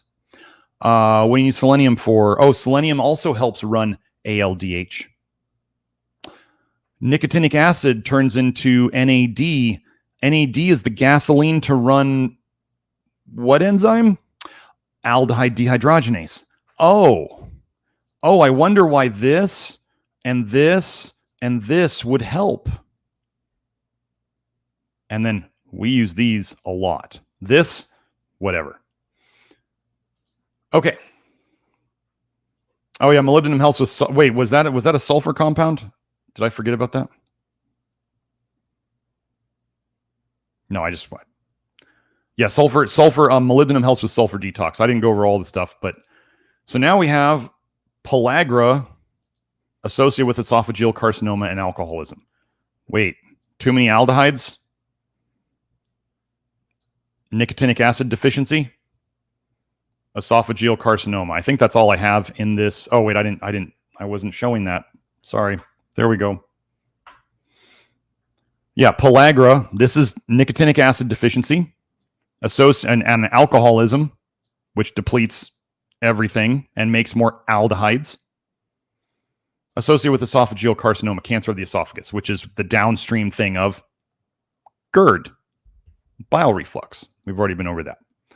Let me see if I had anything else on this one. Nope, just the title. Now the next paper, pathological effects of pellagra, nicotinic acid deficiency on the esophagus. Pathological effects of a deficiency of an amino acid that some people call B3, but specifically the nicotinic acid form on the esophagus. Well, this study determined the pathological effects of niacin/tryptophan deficiency on the esophagus. 9 patients with severe clinical pellagra and 31 age and sex-matched controls were assessed. All pellagrins, so the people with niacin deficiency, nicotinic acid deficiency, had an esophagitis varying from severe to mild. All of them. All of them. They are lacking NAD to run ALDH. And when you have ALDH problems, what do you get? You get bile problems. This is all connected. The esophagitis improved in 5 patients following 6 to 7 days of vitamin therapy. 6 to 7 days. So they were probably the mild ones. I'm guessing that those were the mild ones, that were the 6 to 7 days. But they just got some more niacin, and it ran their ALDH, and it ran, what is it? I think Kelsey showed me 200 or 400 other detox pathways that NAD is the gasoline for. So if you want to know how to use nicotinic acid, and you want to know how to buffer it, and you want to know how to use charcoal with it and all that stuff, those articles are in the Love Your Liver program, written by Kelsey herself. And we are always thrilled to have her on the team. The niacin stuff has been a breakthrough for many, many people. So let's do this one.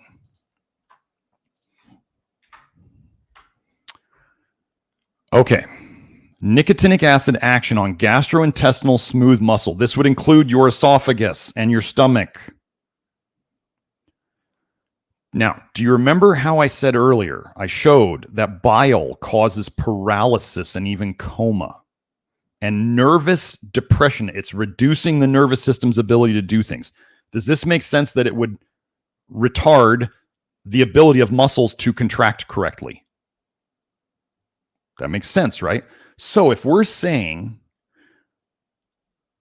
bile and the other toxins shut things down, and nicotinic acid is necessary to give you NAD, which is the gasoline for your detox enzymes to run, what might it do here? Are we going to see the opposite effect? In the rat stomach strips, so they cut it into strips, nicotinic acid or sodium nicotinate induces concentration-dependent contractions. Niacin does the opposite of bile. Why do you think we use it in the program? Can niacin increase bile dumping? Yes. So you need to be careful with if you have acid reflux. So anything, I'm going to get to this later, but if you have acid reflux, if anything you do aggravates it, even if it's stuff we talk about here as being good, if anything you're doing aggravates it, stop doing it or do less. It's not going to magically get better.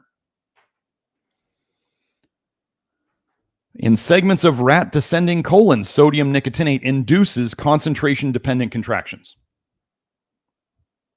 This is like the opposite of gastroparesis. Gastroparesis is your stomach's paralyzed.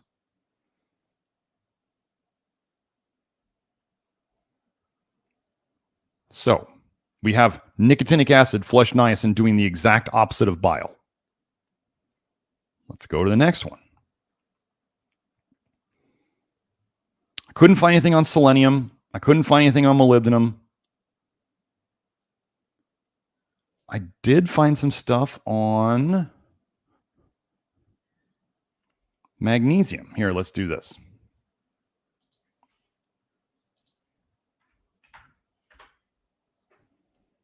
Okay.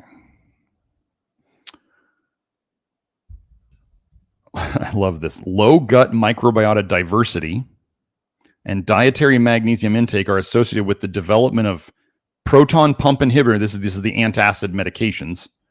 Induced hypomagnesemia, not enough magnesium in the blood. So, although PPIs are generally considered safe, you're going to see that they're not safe at all. About 13% of the users develop hypomagnesemia. This is low magnesium in the blood. By the time your magnesium is low in the blood, folks, you are super low. Super low. So they're saying a full sixth or seventh, well, you can round it up to eighth, but 1/8 of the people who take PPIs get super, super, super low levels. So they still think everybody in the normal range is okay. They're not. Everybody who comes to me basically is magnesium deficient, unless they've been doing topical magnesium already. So low dietary magnesium intake, independent of omeprazole, that's the PPI treatment, resulted in a 10-fold increase in formate levels. That's not good. That's formic acid. Together, these results imply that both omeprazole treatment and low dietary magnesium intake disturb the gut internal milieu, so the gut microbiome, and may pose a risk for the malabsorption of magnesium in the colon. I'm pretty sure it's just this causing the problems. Pretty sure. Pretty sure that's what's causing the malabsorption of magnesium. And then if people have a low dietary magnesium intake anyway, well, then they're going to just get more and more deficient. But if you take toxins, deplete nutrients, it's more important to not put the toxins in than it is to worry about shoving more and more nutrients in. It's just a priority order. It doesn't mean we don't put nutrients in, but it's a priority order. So what would be the priority with omeprazole? Stop taking it when you're able to.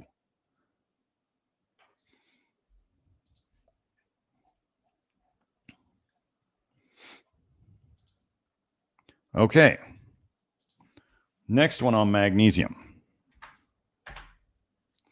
Dietary magnesium, calcium to magnesium ratio, and risk of reflux esophagitis, Barrett's esophagitis, and esophageal adenocarcinoma, a population-based case control study.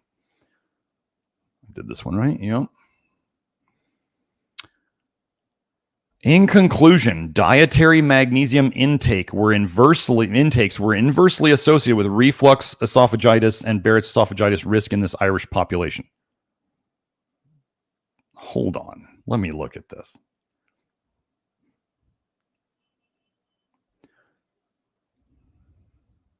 Yeah. This makes, for some reason my brain farted there for a second. So a higher magnesium intake,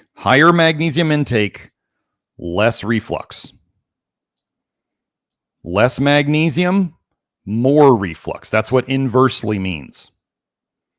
Okay, so they're saying low magnesium intakes, more reflux, more esophagitis, more Barrett's esophagus risk. And how do you raise your systemic levels of magnesium the best? Topical magnesium. I have an entire live stream on it. I make an amazing lotion. Those of you who out there who have tried it, you know it's probably going to be one of the greatest things I ever make.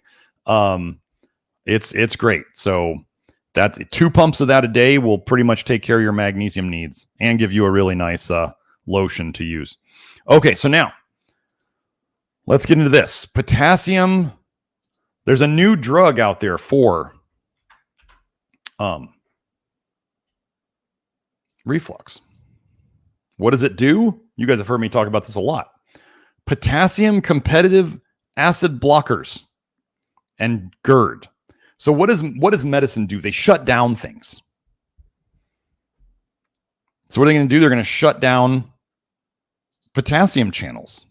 This is not something you want to do. Why do these drugs cause problems? Potassium competitive acid blockers, on the other hand, are active when absorbed. Although they too accumulate. You're accumulating a pharma cartel toxin in you. They accumulate in parietal cell secretory canaliculi. Say that 5 times fast. They act by blocking the potassium channel of the proton pump. Though reversible, ionic bonding of both active and inactive proton pumps. It's just blocking stuff. That's what they do. Blocking potassium channels is a very bad idea long term. Now let's go into the drugs. Let's go into the proton pump inhibitors, the omeprazole, the Pepsid AC, all that stuff. How good are these for you? I don't know if you're on them. Okay, if you're on them, I understand you're dealing with it. Like you're not well. You've got a bile problem. You did the best you can. Or maybe you were kind of lazy about it, and you're like, I'm not going to change my diet. I'm not going to change my lifestyle. I'm not going to do jack squat. I just want to pop a pill. If that's the way you want to live your life, fine. It's probably not going to last as long as you would like. And when you get to the end, usually all people just want is more time. So anyway, proton pump. So if we're going to fix it, if you want to fix it, we're the people. And if you've taken Proton pump inhibitors, omeprazole, Pepsid AC, any of the other prazols, yeah, they're hurting your liver. Look at this, though.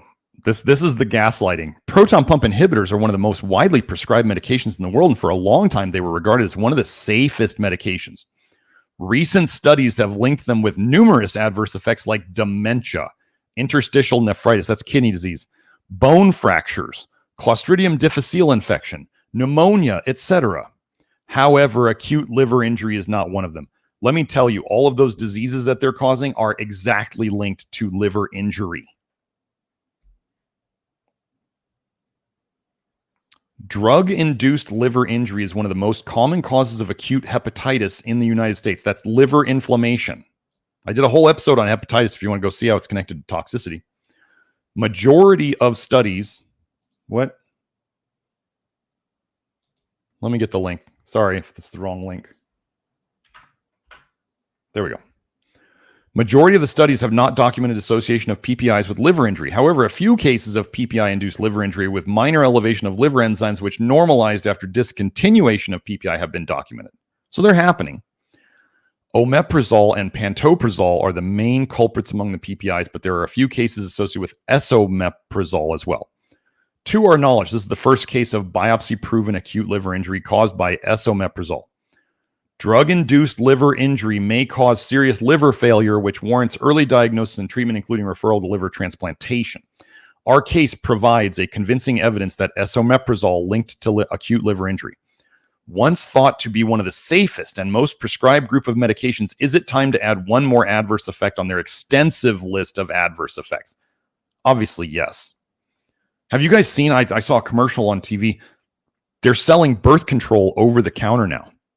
Like it's OTC. They want to poison everybody so bad.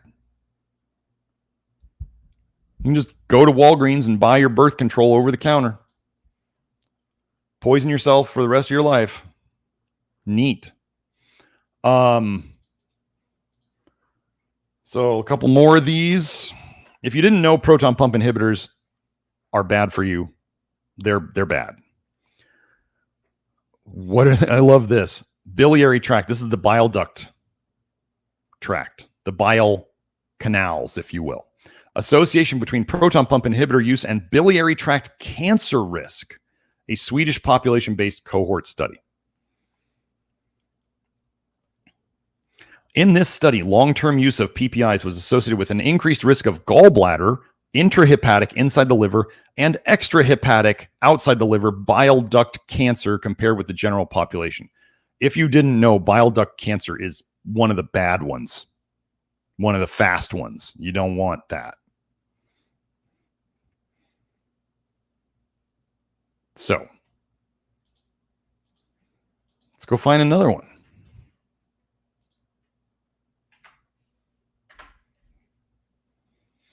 Adverse effects of proton pump inhibitors, evidence and plausibility. Do we think it's a strong enough connection to actually blame the pharma cartel for making people sick? Do our lawyers agree with this? I don't know. Where's let me see what I highlighted in this one. If I did, pretty sure I did. No, just another review.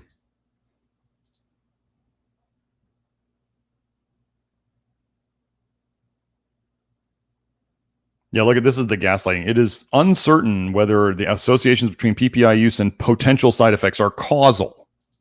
Okay. However, important evidence from experimental and mechanistic studies that could support a causal relationship may have been underestimated by epidemiologists and meta-analysis. Why would they do that? Oh, probably because they work for the pharma cartel. That's why. Scientists, if they want to keep their jobs, they have to find what they're supposed to find,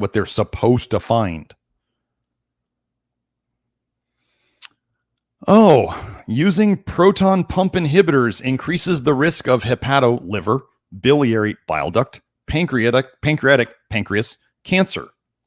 A systematic review and meta-analysis. More and more studies are focusing on the adverse effects and damage caused by PPI abuse. It's not just abuse, it's just the nature of them. Come on. Was there anything else here?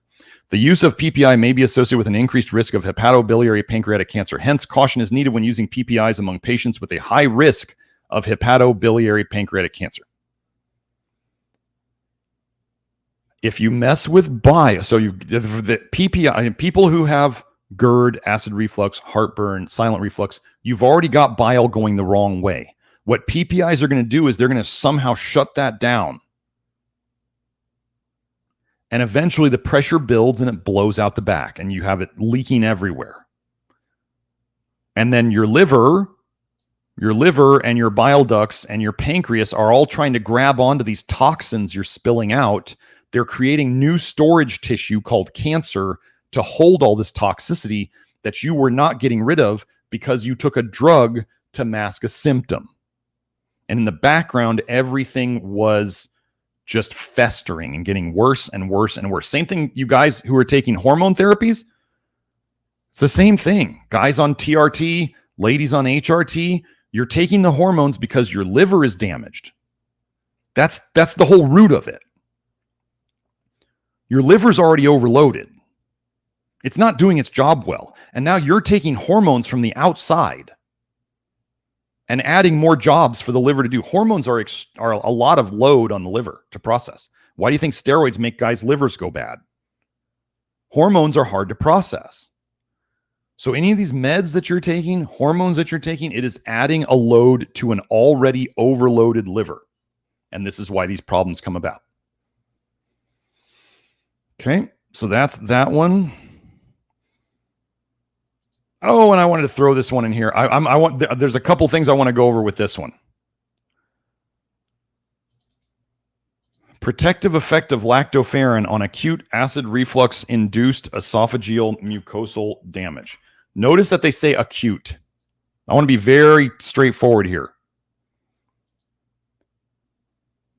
They're saying what lactoferrin does is it can help heal the bile ducts. It can help increase your ALDH in a good way. It can help increase bile production. But these things, lactoferrin, let me just say this so you guys have it very, very clear. Lactoferrin, if you have heartburn, if you've had heartburn, or especially if you have it right now, and you start taking lactoferrin, it is going to aggravate your reflux. It is going to aggravate your reflux. You must fix the reflux problem before you start taking lactoferrin, or you're going to cause yourself a bad time. This doesn't mean lactoferrin's bad. It means lactoferrin really, really increases your bile production. You've already got bile going the wrong way up into your stomach. You know, if the bile's leaking into your blood, I mean, yeah, you can have symptoms, but when it goes right into your stomach, you feel it right away. Like you have a symptom right away. It doesn't feel good. Fix the heartburn, the reflux, before you take lactoferrin. I know I'm showing a study here that says it's good to fix the acute, like short-term damage. Long-term stuff, it's not the same. Okay? How many people out there will tell you, don't take my supplement if you have this, or until this is gone? How many people out there say that? I mean, I got to point that out. Like, I will tell you, start super slow on lactoferrin and don't take it if you've got heartburn and these other things, because I want you to get better and not aggravate things. So here we go. But long-term lactoferrin is great. Some people do amazing on lactoferrin. I just know that heartburn people, it just goes right to making more bile, and it goes the wrong way up into your stomach and esophagus, and you don't feel good. Okay? Esophageal damage was attenuated or reduced by lactoferrin in a dose-dependent manner, as reflected by the improvement in the esophageal tissue weight and macroscopic scores. Significant reductions in the histological scores, myeloperoxidase activity, and the levels of pro-inflammatory cytokines, tumor necrosis factor alpha, and interleukin-1 beta were also observed following lactoferrin administration. Conclusions: we concluded that lactoferrin exerts a protective effect against acute acid reflux-induced esophageal damage in rats. So it was acute. It was short-term. Okay. Now, I think I got one more window of tabs to go through. Yeah. Let me close that. So I'm going to try to run through these quick. You know me, and quick. This is kind of a smorgasbord of studies here. So let's just run through this. For anybody who doubts that, GERD reflux is based in bile, just remember, if you're still making that, we're going to go over this, but if you're still making enough acid that the bile mixes with it, and so it's still acidic, that causes more problems because now you got the toxic bile plus more acid. If the bile being alkaline overpowers the acidity of your stomach, then you've just got bile. They're both bad, but the bile and the acid is worse. So we're going to go over that.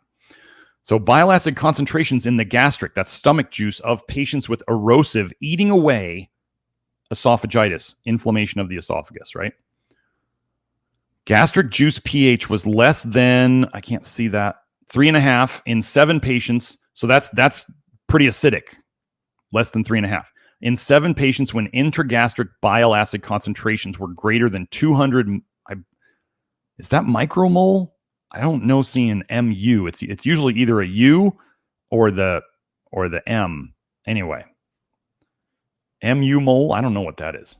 So they're saying here, what they're specifically noting is that you can have low pH, acidic, even when the bile in the stomach is really high. That's why they're making that comment. Okay? So you can have both. Let's keep going.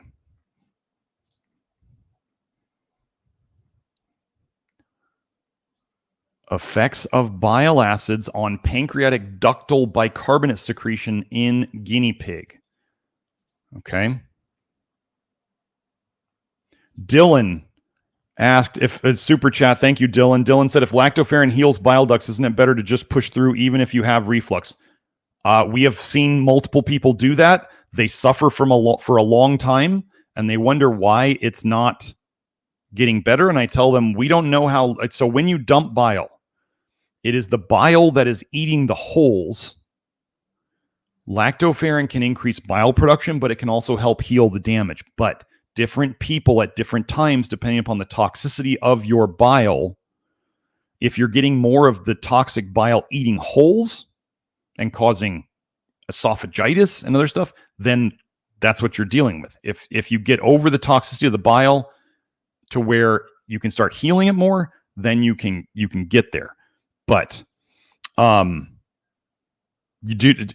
if you try to push through it, this is the thing. This is my warning. I warn people, Doc, it hurts when I do this. Well, then don't do that.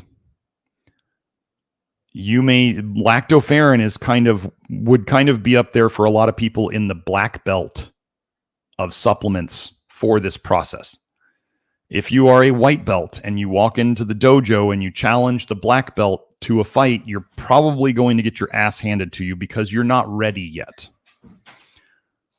Pushing through it would be like the white belt continuing to get up and continuing to get knocked down and continuing to get up and continuing to get knocked down and trying to get better that way. It's going to take a very, very long time and there's going to be a lot of suffering. So you can try to push through it.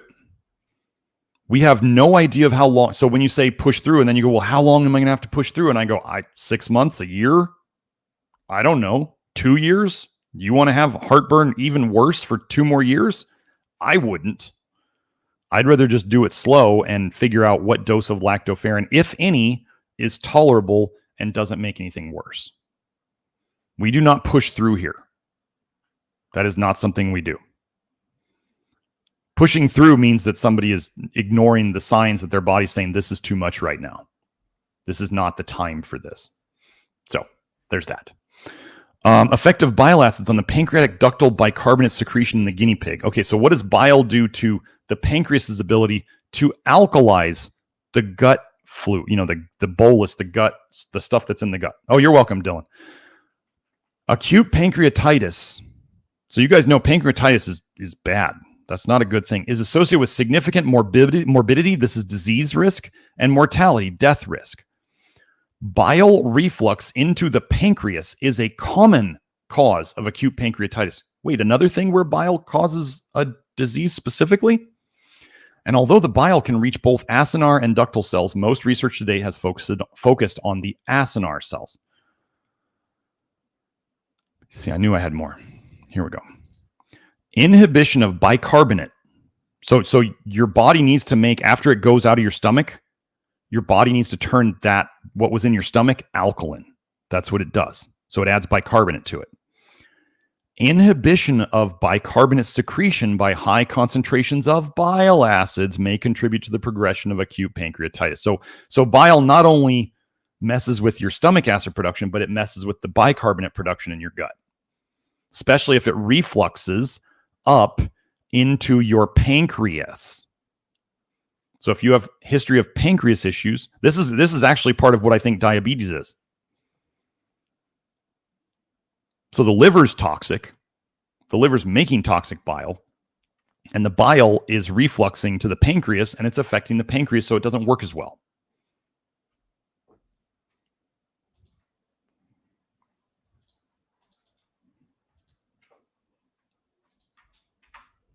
Bile reflux in the constellation of GERD. Gastric acid and bile acids are a particularly noxious combination when they interact with the mucosa of the upper intestinal tract. Worse together. There is a critical pH range between 3 and 6 in which bile acids exist in their soluble, dissolved, unionized form, can penetrate cell membranes and accumulate within mucosal cells. You can accumulate bile in tissues. At a lower pH, bile acids are precipitated. They go insoluble. They come out of solution. And at a higher pH, bile acids exist in their non-injurious ionized form. Experimental, clinical, and immunohistochemical studies show that acid and bile reflux are increased in patients who suffer from GERD.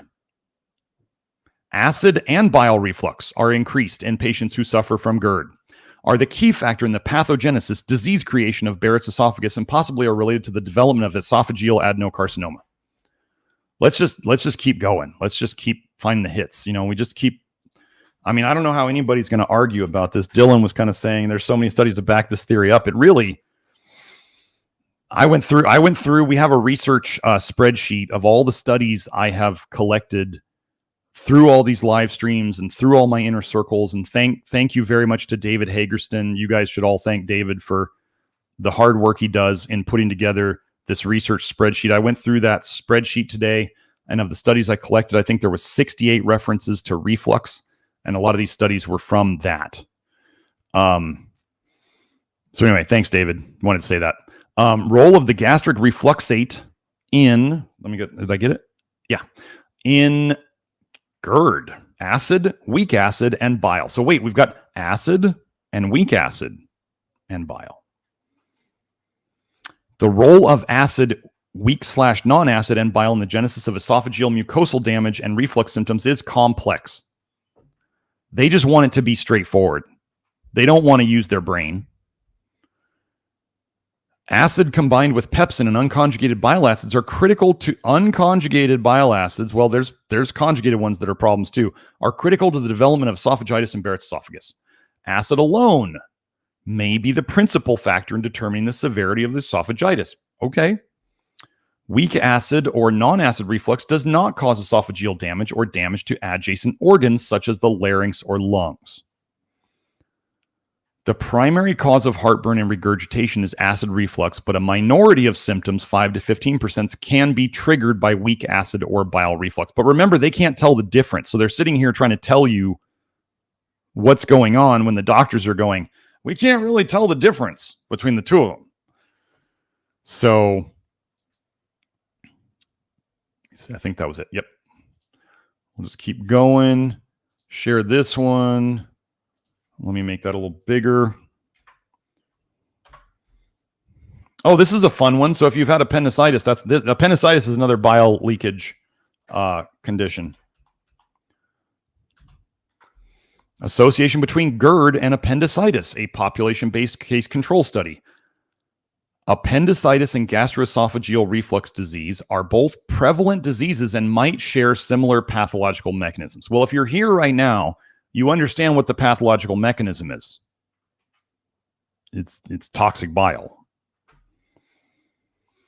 We concluded that patients with appendicitis had higher odds of prior GERD than those without appendicitis, regardless of age group. Okay. Let's keep going. So you're more at risk of appendicitis if you have GERD, which means you have toxic bile leaking. Oh, wait, here it is. Bile reflux and gastroparesis. What does bile do? It paralyzes. Comatose. It makes things turn off. Have we fixed gastroparesis? Have we helped people fix their gastroparesis before? Yes. Do we have a gastroparesis protocol? No. We do the same general principles on everything because all of these diseases are connected by the same pathway. Post-operative gastroparesis and bile reflux are among the more problematic complications of upper abdominal surgery. So imagine this. If they go and start cutting into your digestive system, is it probable that you're more likely to have leaks? So really what they're just showing here is when they're creating leaks, they're creating leaks in the system. So we know that. Okay, let's keep going.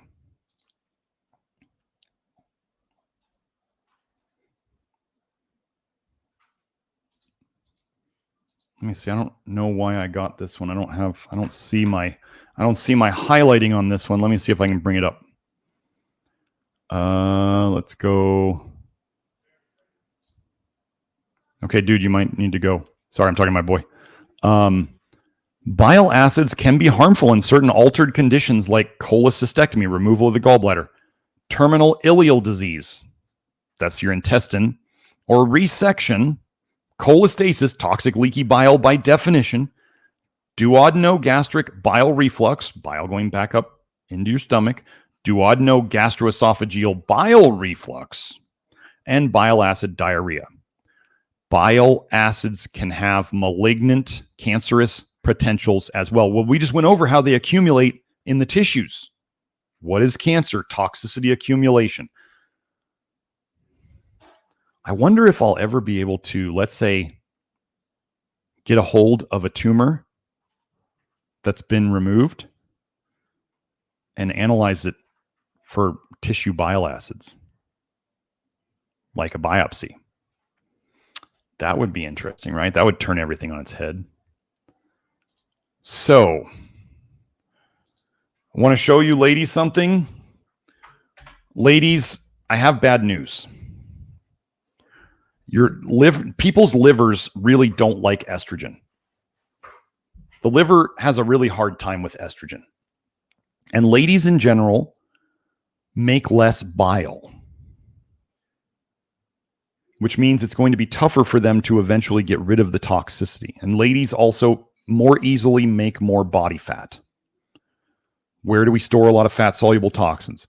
In the body fat. Men tend to have a higher metabolic rate.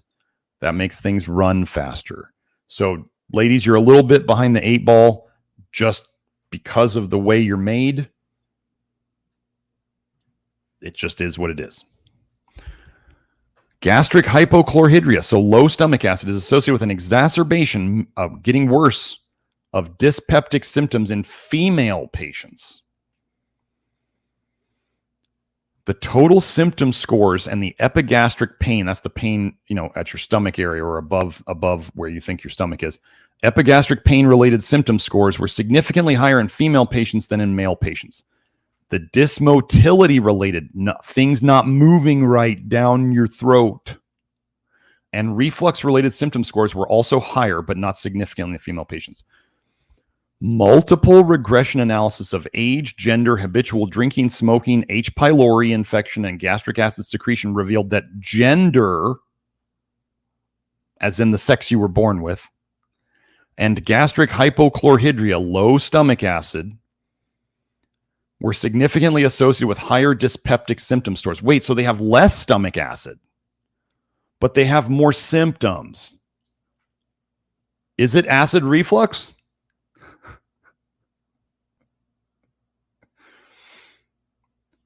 The total scores and the dysmotility-related scores were significantly higher in the patients with gastric hypochlorhydria than in those with gastric non-hypochlorhydria, and this difference was found to be present only in females.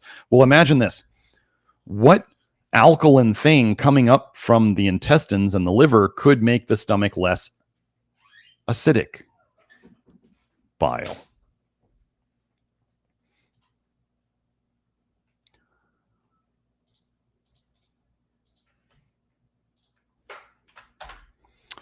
Analysis of the major bile acids in the saliva samples of patients with Barrett's esophagus using high-performance liquid chromatography, electrospray, ionization, mass spectrometry. Your constant clearing your throat, your nagging cough, your sore throat, it's bile coming up in your throat. Just because you don't have heartburn doesn't mean you don't have this happening. They got saliva from patients with Barrett's esophagus.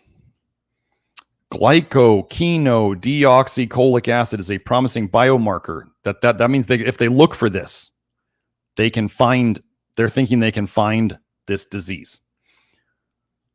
PCA could distinguish the patients with the most severe Barrett's esophagus condition. So this is another bile acid. Let me go down here.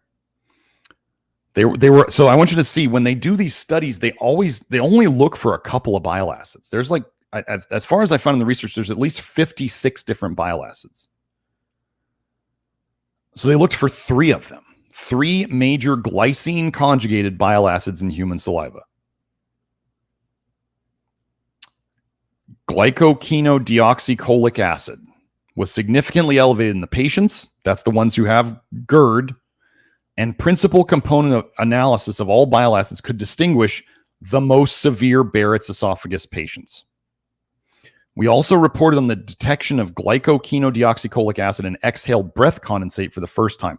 So there's bile acids in your exhalation. We went over earlier how there was there another bile acid or was another aldehyde? Another aldehyde was in your breath. For those of you who want to understand how important proper breathing is to your healing and your detox, I did a whole episode on breath and aldehydes and detox and all that stuff with I talked about Rome Zah's breathwork program. If you want to try that out, that's available. Most of us, our breathing sucks. And if you don't breathe right, you're getting rid of toxins in your breath. But if you don't breathe right, you actually store more toxins in your lungs and then you get lung problems. So I think that was all for this one. Yeah.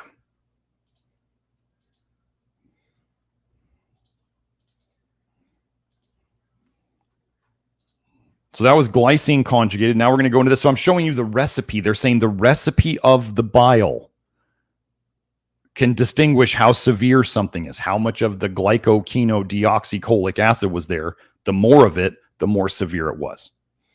Increased levels of conjugated bile acids are associated with human bile reflux gastritis. I mean, really, how many papers have we gone over that nobody ever talks about bile with reflux? As a result, we found that the conjugated bile acids became prominent components in bile reflux juice, whereas almost equal amounts of conjugated and unconjugated bile acids existed in non-bile reflux and healthy juice. Not juice I want to drink. So more conjugated bile acids. Everybody thinks so. Let me just blow this out of the water. Everybody's like, bro, you got to take taurine because it conjugates bile acids, and bro, you got to take glycine because it conjugates bile acids. You got to take sulfate because it conjugates bile acids.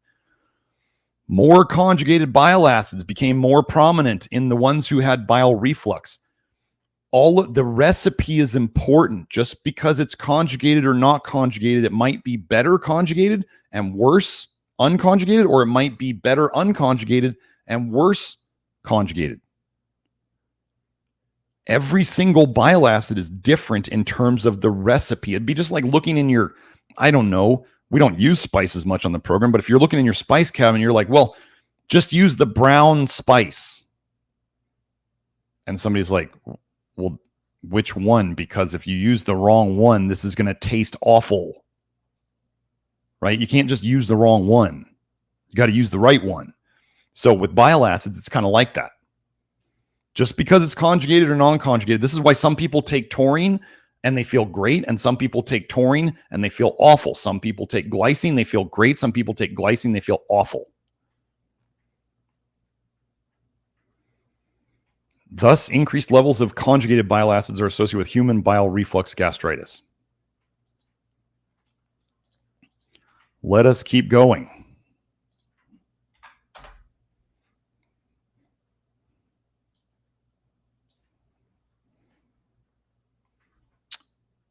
Toxic bile acids in gastroesophageal reflux disease, influence of gastric acidity. Let's see, do we have anything on this? There it is. Toxic secondary bile acids, the worst. But these are made down in your intestines. Okay, I want you to understand this.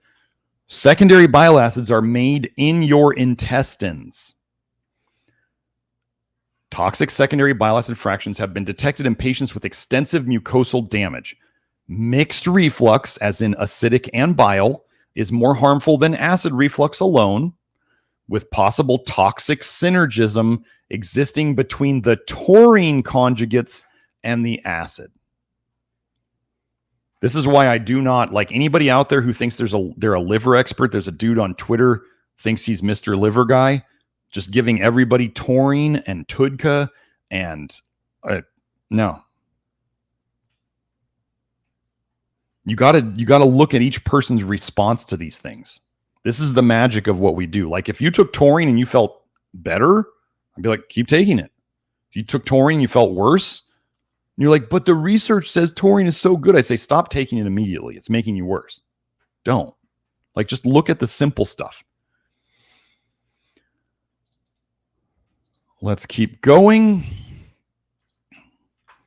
More cancer. Can bile acids be an etiological or causal factor for laryngeal cancer? Bile acids in reflux material accumulate in the laryngeal tissue in laryngeal carcinoma patients. Wait, that would be saying you've got more bile acids in cancer tissue again. Therefore, bile acids should be considered a carcinogenic factor in the etiology of laryngeal carcinoma because of their mutagenicity due to DNA breaking, as they cause chronic inflammation due to intracellular accumulation. Just wait until we do the methylene blue show. Kelsey and I, we've been working on it. And we show that methylene blue accumulates in cells. And people are like, no, it doesn't. And we're like, yeah, it's right here. It's right here in the research. Like accumulation. That's the magic word. Look for accumulation or accumulate. Let's keep going. Activation of NADPH oxidases leads to DNA damage in esophageal cells. Let me get this one.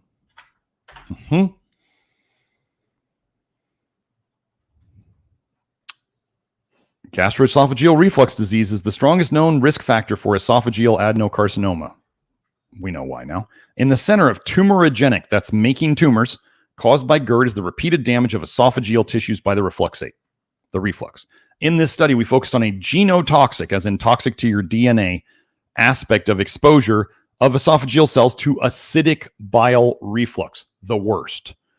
Analyzing cells generated from patients with Barrett's esophagus and human esophageal specimens, we found that acidic bile reflux causes significant DNA damage that is mediated by reactive oxygen species.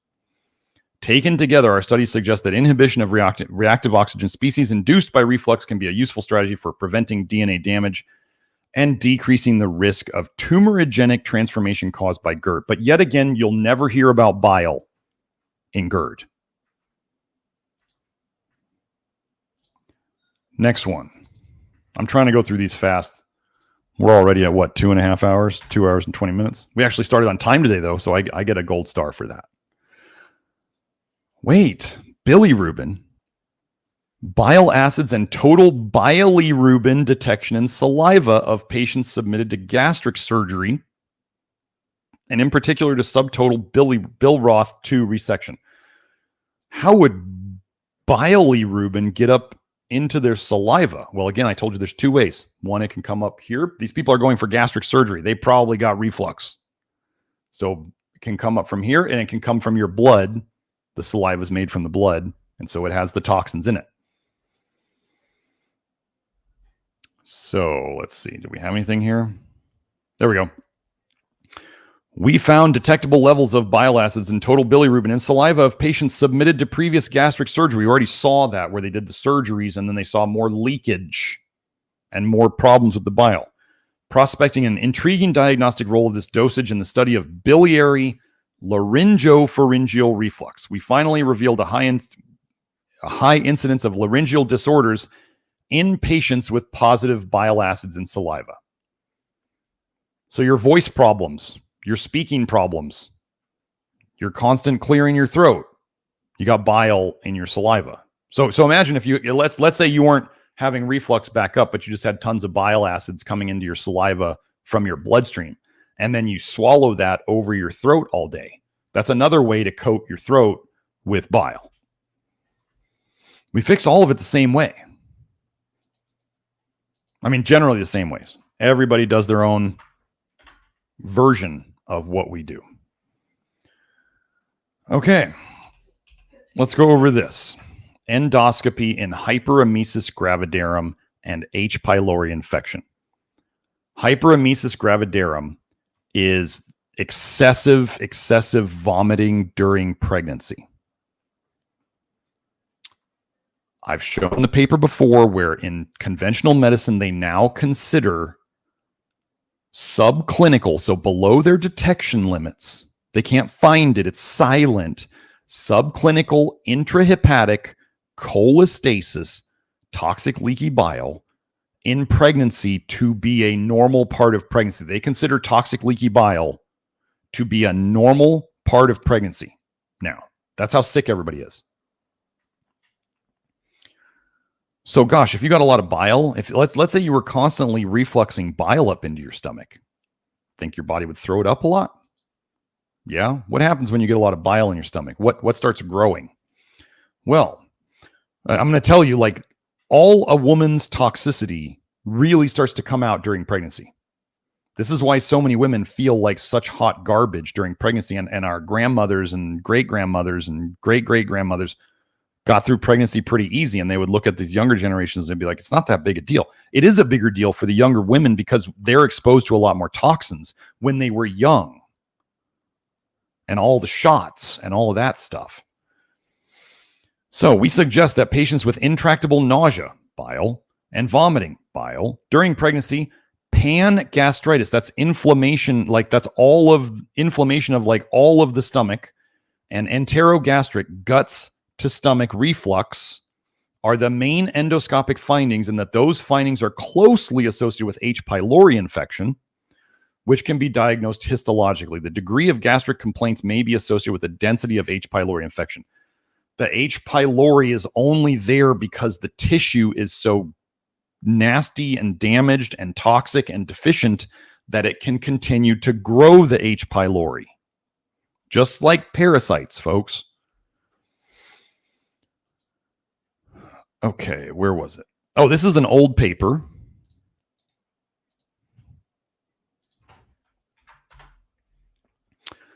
I wanted to go over this. Let me see. What was this paper? The question of bile regurgitation as a cause of gastric ulcer. When was this? 1971. The important part is not just, I can highlight it. The important part is not just the stomal ulcer, which is the result of an ulcerogenic ulcer-creating procedure, but the esophagus, which is opened, was normal histologically and also macroscopic. Wait, that's not the one I wanted. No, this is the one I wanted. In this work, we have picked no quarrel with the stasis hypothesis. But our work does suggest that bile is an essential ingredient for upper alimentary, that's your digestive tract, inflammation and ulceration. So our questions then for the authors is as follows. Do we have to back one horse or the other, or can we put our money on both? These guys are saying, so there's the guys who say it's all stomach acid, right? It's hyperchlorhydria. Too much acid in your esophagus. And they're saying, we see that bile is an essential ingredient for this. And so why can't it be both? This is like where people can only think in one idea.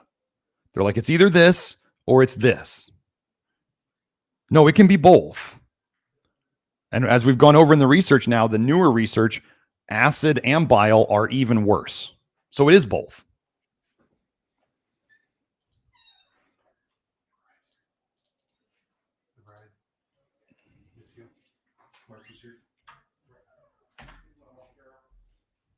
Okay, here we go.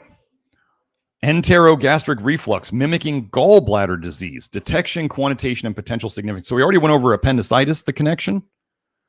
And now we get to go over the gallbladder connection. And if you had a toxic bile problem, you would tend to have more gallbladder problems. So reflux of bile may damage the gastric mucosa, altering its function and cause such symptoms as epigastric pain, heartburn, nausea, intermittent vomiting, and abdominal fullness. These symptoms also are associated with gallbladder disease. What's the connection? So I just put here EGR index. That's enterogastric reflux index, because we talk about it down here.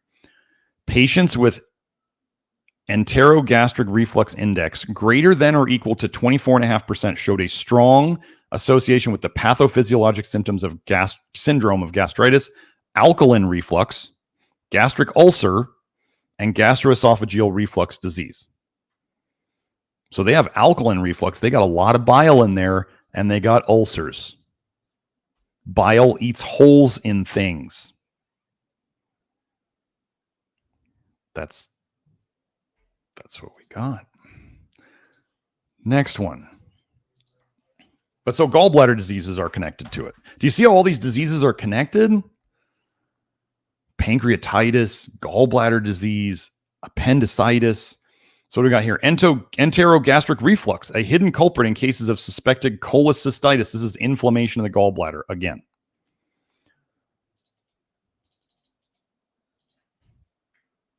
So imagine, let's say you have somebody with a gallbladder problem and then they go in for surgery and they remove their gallbladder and then they start getting acid reflux. Because they started poking holes in their digestive system and making it not work as well. The other thing is that people who get the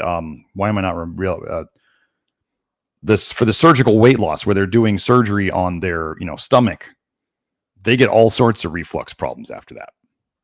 You can't just go and do this stuff. Like it ends badly. Enterogastric reflux is the reflux of bile and other digestive fluids from the duodenum into the stomach. Enterogastric reflux exerts harmful effects on the gastric mucosa, facilitates H. pylori colonization. Reflux of bile facilitates H. pylori colonization. H. pylori didn't just set up in your stomach and start making you have ulcers. And it acts synergistically with H. pylori to cause gastritis and intestinal metaplasia. We're starting to head into cancer here. So they do these HIDA scans, and they look at the gallbladder ejection fraction. That's how well your gallbladder's squeezing. Enterogastric reflux was a reported incidental finding. They just found it on accident in 11% of reports. Gallbladder ejection fraction was assessed in 68 cases, 24 of which were abnormal. So wait, they're putting these together. Enterogastric reflux is a frequent incidental finding on HIDA scans. That's where they're scanning the gallbladder, and may have important implications for patients with suspected cholecystitis, gallbladder inflammation. Detecting EGR may reveal the true etiology, the cause of pain in patients with normal gallbladder ejection fraction on HIDA scans. For patients with abnormal gallbladder ejection fraction, EGR may be important since cholecystectomy, that's gallbladder removal, is a risk factor for development of clinically significant enterogastric reflux, and therefore may worsen pre-existing enterogastric reflux. They're just making it all worse because they don't admit what's causing it. Wasn't I a good boy doing all my research? Look how much research I got. Bile reflux gastritis. So they're talking about post-surgery here. Bile reflux gastritis is a disabling post-gastrectomy condition characterized by abdominal pain, bilious vomiting, and weight loss. The syndrome appears to be caused by free entero gut to stomach reflux of bile and other proximal small bowel constituents. Disabling. Vomiting up bile. I think that was all on that one. Let me just double check. Yep. This one, I don't want to go into this one. I'm just going to save some time on this one. Well, bile reflux gas. Let's do this one. Let me just show you. I'll just read at the bottom. It's going to be small. I'm sorry. Let me see what I can do to make it bigger. Oh, wait, wrong. Okay. I can't highlight this, though. So they were talking about it's bile reflux gastritis. The commonest endoscopic, so they looked at it with a camera, alterations were erythema of the gastric mucosa, redness, the presence of bile into the stomach, thickens of the gastric fold. So the stomach is thickening because it's being damaged, kind of like a scar. Erosions, eating away at it. Gastric atrophy, the stomach is getting, like, think of a muscle. The stomach is a muscle. The stomach muscle is getting smaller. Petechiae, intestinal metaplasia, we're heading into cancer again, and gastric polyps, heading into cancer again. Acute inflammation, H. pylori infection, gastric polyps, and benign ulcerations were more frequent in patients with bile reflux gastritis after gastric surgery, while edema, swelling, and dysplasia were increased after biliary surgery.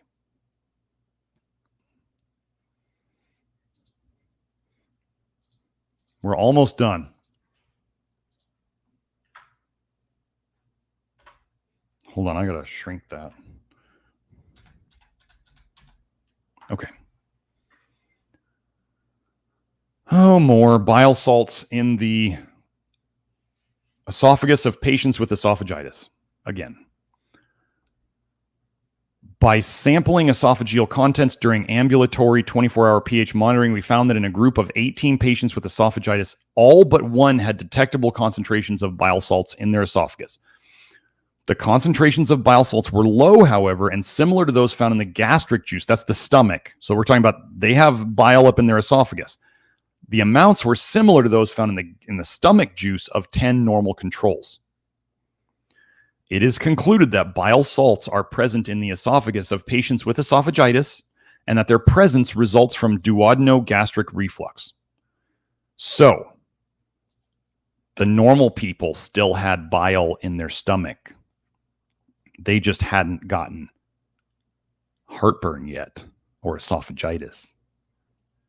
These things do progress. Like these people it's like a siege, right? A siege, goes for a very long time and then it all ends at once. Or the saying I have, which is, my car worked just fine until it broke, right? So my car was working just fine in the stomach until it broke. And then all but one have it in their esophagus. You see what I'm saying? Something broke. Oh, you mean like maybe the lower esophageal sphincter getting paralyzed from bile and it's stuck open?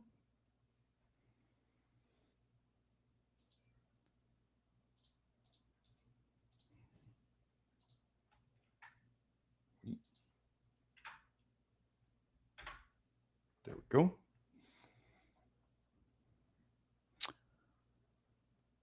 Bile reflux gastropathy, prevalence and risk factors after therapeutic biliary bile duct interventions, a retrospective cohort study. So they're trying to help here, right? Therapeutic biliary interventions. These are medical interventions. This is going to be probably surgery.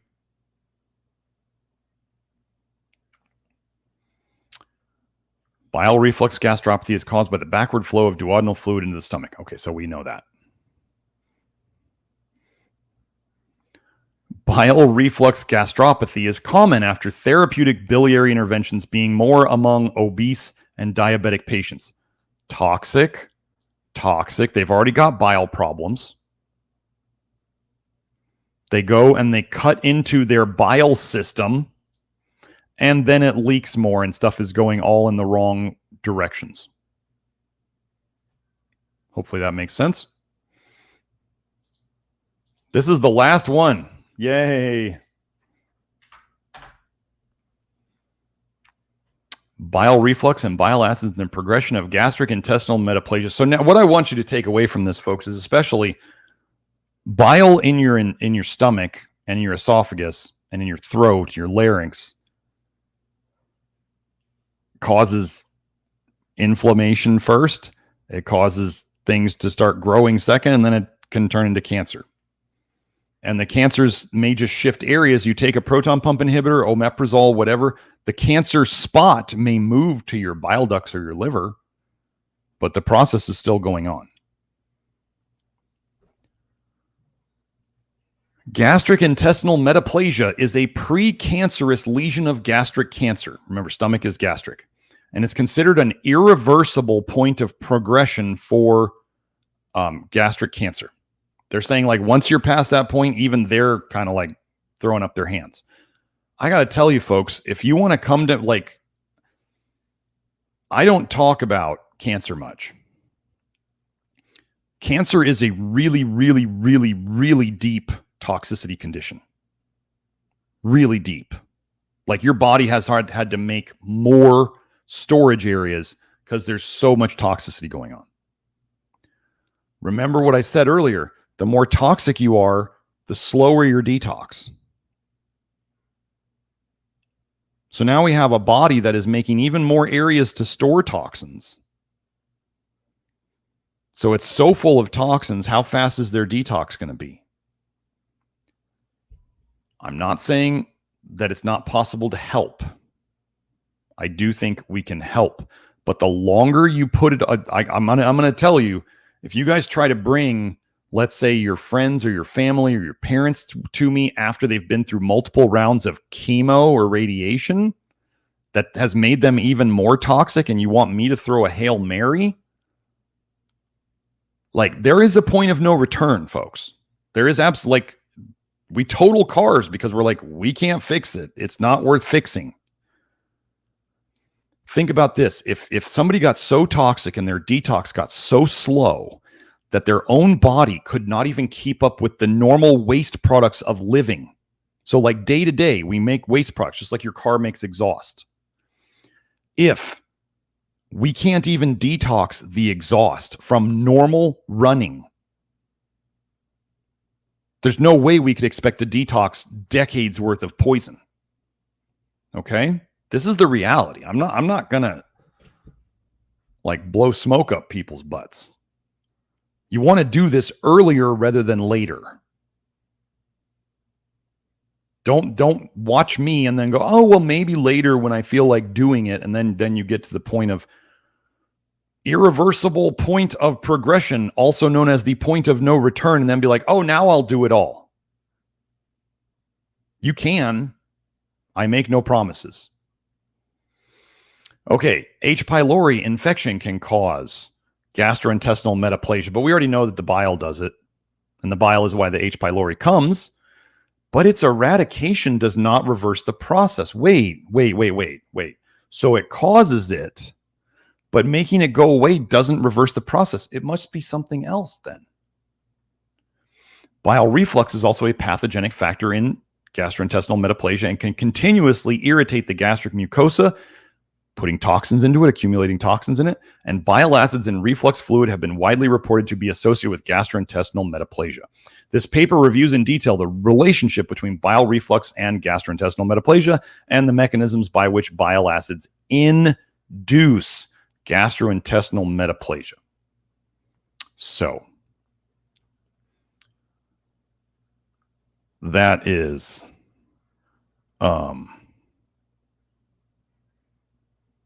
that. Let me find my studio. Okay, Joe, you can take me down. So let's get into, were there any more super chats? So basically, I hope that shows the connections between all of these things, and especially how toxic bile theory is your GERD. Oh, I did that one, Joe. I did the super chat from Dylan about the lactoferrin. I did that one. Ramon, thank you for the super chat, Ramon. Ramon is a regular super chatter. He says, I still get that random and occasional heartburn when I consume a carbonated beverage like beer and sparkling water, and also when I drink apple cider vinegar. Don't know why. Okay, so let's go into this. First, Ramon, you got here late. Carbonated drinks are actually listed as one of the things that can trigger reflux symptoms. I'm just going to call it reflux symptoms now. I'm not going to use all the other terms because it's just reflux. It's just stuff coming back up. So carbonated water, carbonated water is acidic, right? Carbonic acid. The carbon dioxide in it turns into carbon dioxide turns into carbonic acid. It is acidic. So if you have any tendency towards, there's the bubbles which go up, right? The bubbles go up, and then you have all that carbonic acid in there. I was talking earlier about how I've tried, I wanted to like my soda stream. I wanted to like the mineral waters that were carbonated. And I just realized after I drank them longer and longer that I did not feel good on them. It's a very subtle thing. I did the same thing with rooibos tea before I knew about vitamin A. I was just drinking it, thought it was good for me. Oh, it's got lots of antioxidants and whatever. And no, I just slowly felt worse and worse. So carbonated water is known to trigger heartburn, probably due to the acidity. Beer, alcohol, well, you may want to go back and watch the rest of the episode, Ramon, because we talk about ALDH. We talk about alcohol. Alcohol turns into acetaldehyde. ALDH has to process it. When there's heartburn, reflux issues, there's a problem with ALDH and too many aldehydes. So alcohol is just adding aldehydes. That's all you're doing. So that's just not going to be good. So then what else was there on that one? Let me see.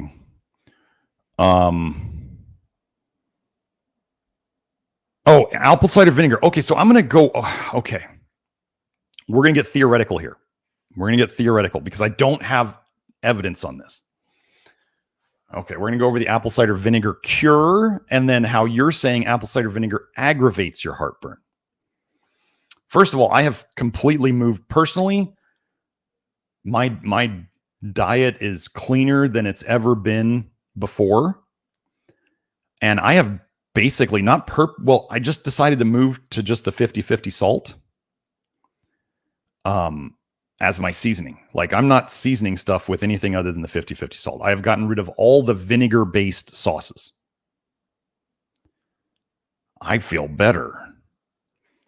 What is vinegar? Vinegar is acetic acid, also known in the research as acetate a lot of times. So how do we make vinegar in the body? Vinegar, well, it starts out as, there's sugars, but then those turn into ethanol, and then those turn into acetaldehyde, and that turns into acetic acid. Okay, so vinegar comes from sugar and alcohol and acetaldehyde. So to make the vinegar, so in vinegar, there's going to be acetaldehyde. It's going to be there. It's not going to all be gone. Just like in balsamic vinegar, in vinegar, the sugars are not all gone. So there's going to be a little bit of alcohol and a little bit of aldehyde and a little bit of acid. Kelsey was mentioning to me once, she's like, do you know how damaging, what she called, the term is glacial acetic acid, pure acetic acid. She's like, that stuff is horribly damaging. Glacial acetic acid. So they dilute the glacial acetic acid. If you wanted to make vinegar, right? It's 5% acidity. So to get it from 100% acidity down, if you had 100% acidity, to get it down to 5%, you'd have to dilute it 20 times. Okay.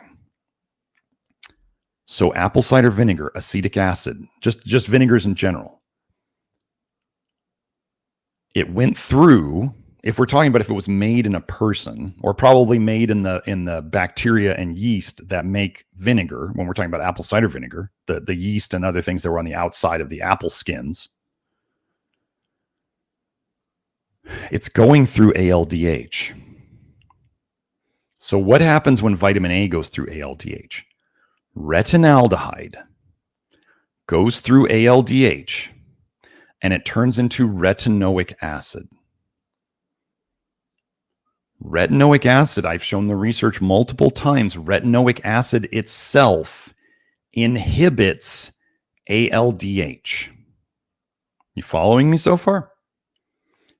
Retinaldehyde goes through ALDH, makes retinoic acid. Retinoic acid inhibits ALDH.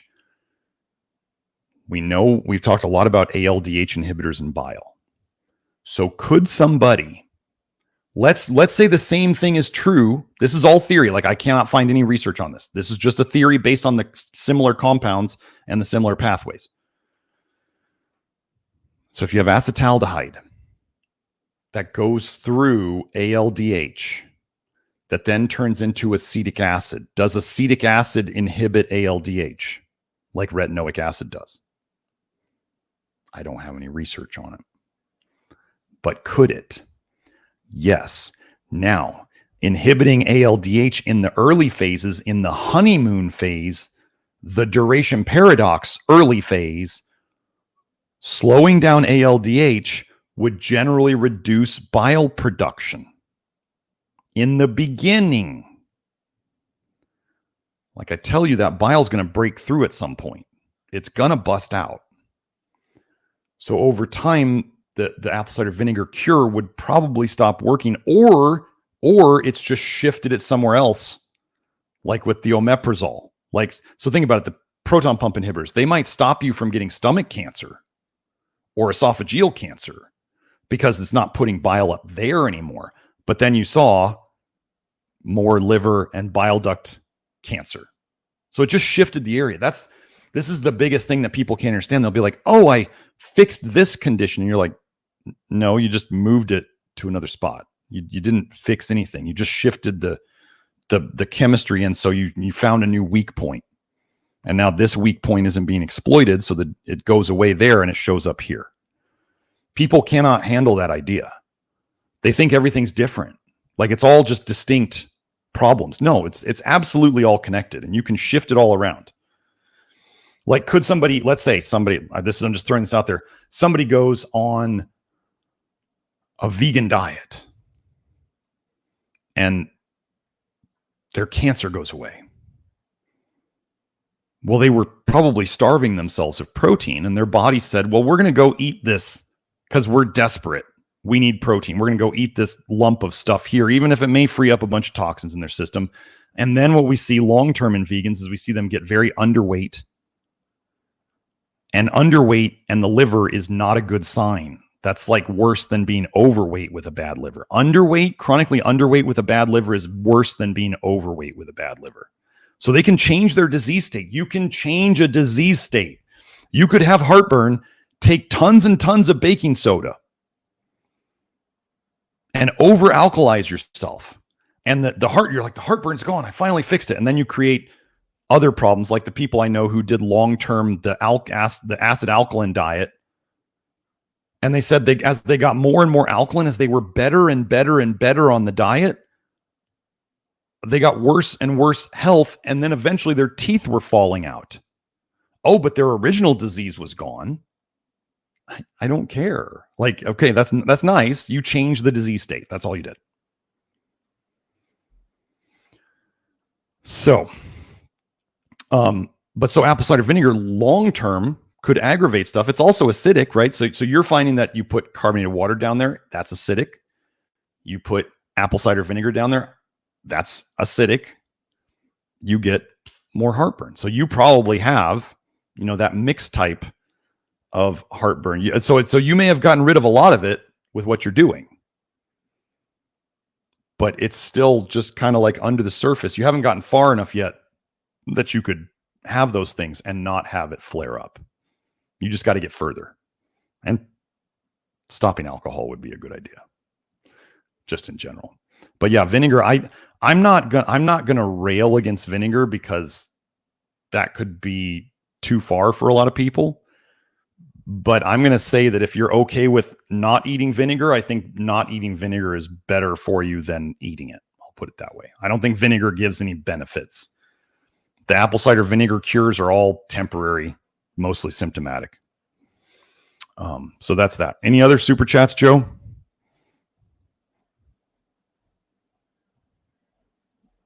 How many people we got here? 78 people. Awesome. Oh, let me answer. I'll take Chris's question real quick. Let me see, what time are we at? Oh, I gotta go in. I should go in like 5 minutes. So Chris's question, starting at the very top of the questions. What is it about bile dumping that makes you tired / sleepy? I've noticed myself yawning and wanting to lay down on the couch for a couple minutes after a good poo. Thanks, Doc. Okay. So maybe it was just an epic poop and you were just like so tired. Sorry. It's just epic, bro. It was so big. No. Some people with bile dumps get sleepy, tired. Some people get kind of anxious and agitated. Whatever you're getting from your bile dump. I mean, a lot of times people feel better after they poop, right? Because that enterohepatic circulation that was happening, even while you were forming the poop, you pooped that out. So whatever was recirculating that was associated with that poop is now gone. So it can't recirculate anymore. So you feel better. But the getting tired when you know you have a bile dump. So a bile dump, pooping is related to enough bile being dumped, but usually the bile dump happens well before you poop. So, and usually then pooping relieves it, at least partially. So yeah, but some people get like, it's all about the recipe of your bile.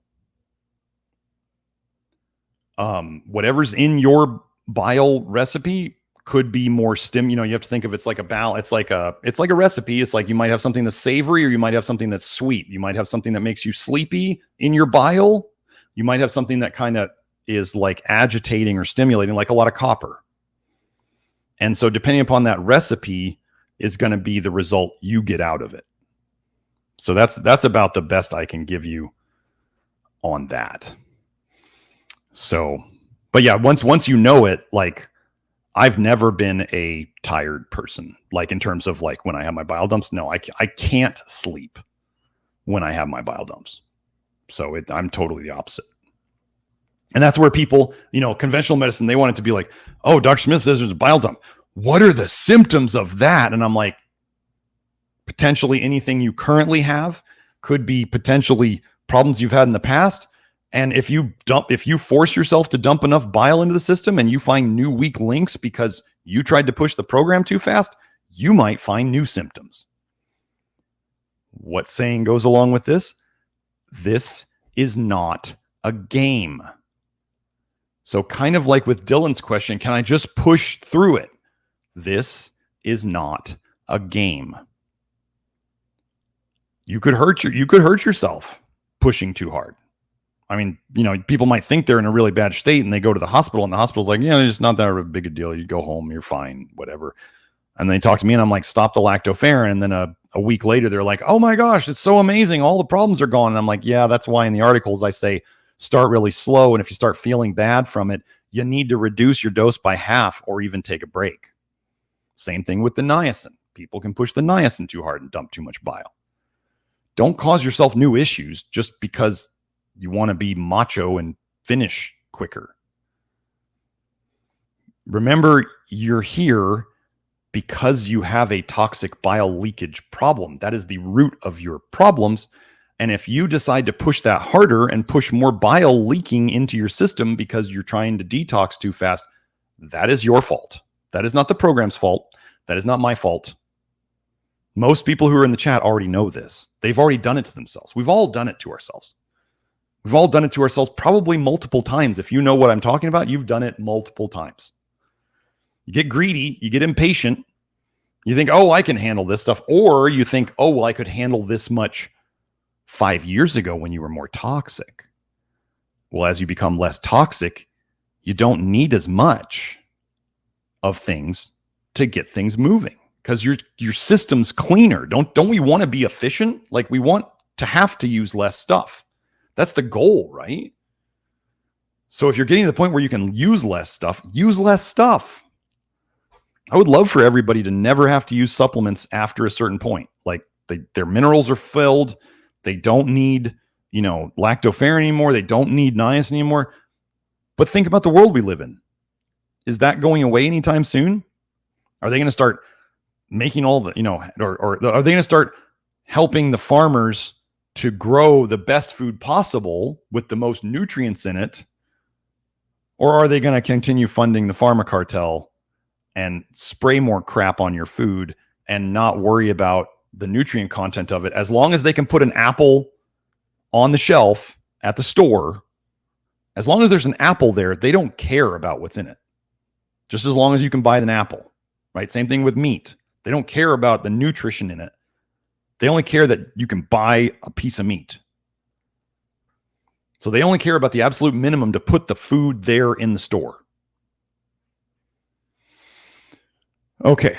So Bile was saying niacin and heartburn trouble me, Garrett. Troubles me a lot. Okay, so heartburn. Let me just go over a couple more things you can do. Like I mentioned earlier, usually reflux, heartburn is going to be responsive, at least symptom-wise, to either charcoal or some sort of alkalizing thing like bicarbonate. Could be potassium bicarbonate, could be sodium bicarbonate, could be magnesium carbonate. Any of the buffers that we use for the niacin could potentially be helpful. Now, other things you can do. There's been a lot of chat in the Love Your Liver Network about incline beds. If you elevate your head above your stomach, gravity will tend to keep the reflux more down in your stomach and less up in your throat. It's just gravity, right? It's just fluid dynamics, right? It's just gravity pulling on fluids and keeping them down in your stomach. So, incline bed, you can get things to put on your bed. You can get little stands to hold up the head and feet of your bed. You could do extra pillows. Like I remember in medical school, the heart doctor told me, he's like, always ask them how many pillows they sleep with, because that'll tell you if they have heartburn or not. Like if you have 2 or 3 pillows propping you up, you got heartburn. So that's a cheap and easy thing to reduce symptoms. So most types of reflux is going to react either positively to charcoal soaking up the bile, or some sort of bicarb or alkalizing agent or magnesium carbonate to help alkalize the acidity. Like we talked about, bile plus acid is the worst. So that's why working on the acid would give those people relief, but it's still all caused by the bile. So, but niacin, we've been over this before. Niacin increases bile production. Niacin is needed for ALDH to run. So if you start making ALDH run better, you're probably going to start making more bile. So if you start making more bile, and just like with the lactoferrin, if you haven't healed that part yet, and that bile is still going back up into your stomach, and you take too much niacin, it can aggravate your heartburn. Absolutely. And buffering and if you were going to buffer the niacin, somebody who had, let's say they knew they respond well to bicarbonates or something, they might want to over buffer their nicotinic acid, their niacin, to get more of an effect on the stomach acid. But that's all talked about in the Love Your Liver articles. So, let's see. Oh, KW. Thank you for your post here. We have, didn't know I had silent reflux until I went to the emergency room with exploding gallbladder and pancreatitis and got EG scope. So thankful I found the Love Your Liver program. Been so much better since March. I feel so good. Exploding gallbladder. I mean, God.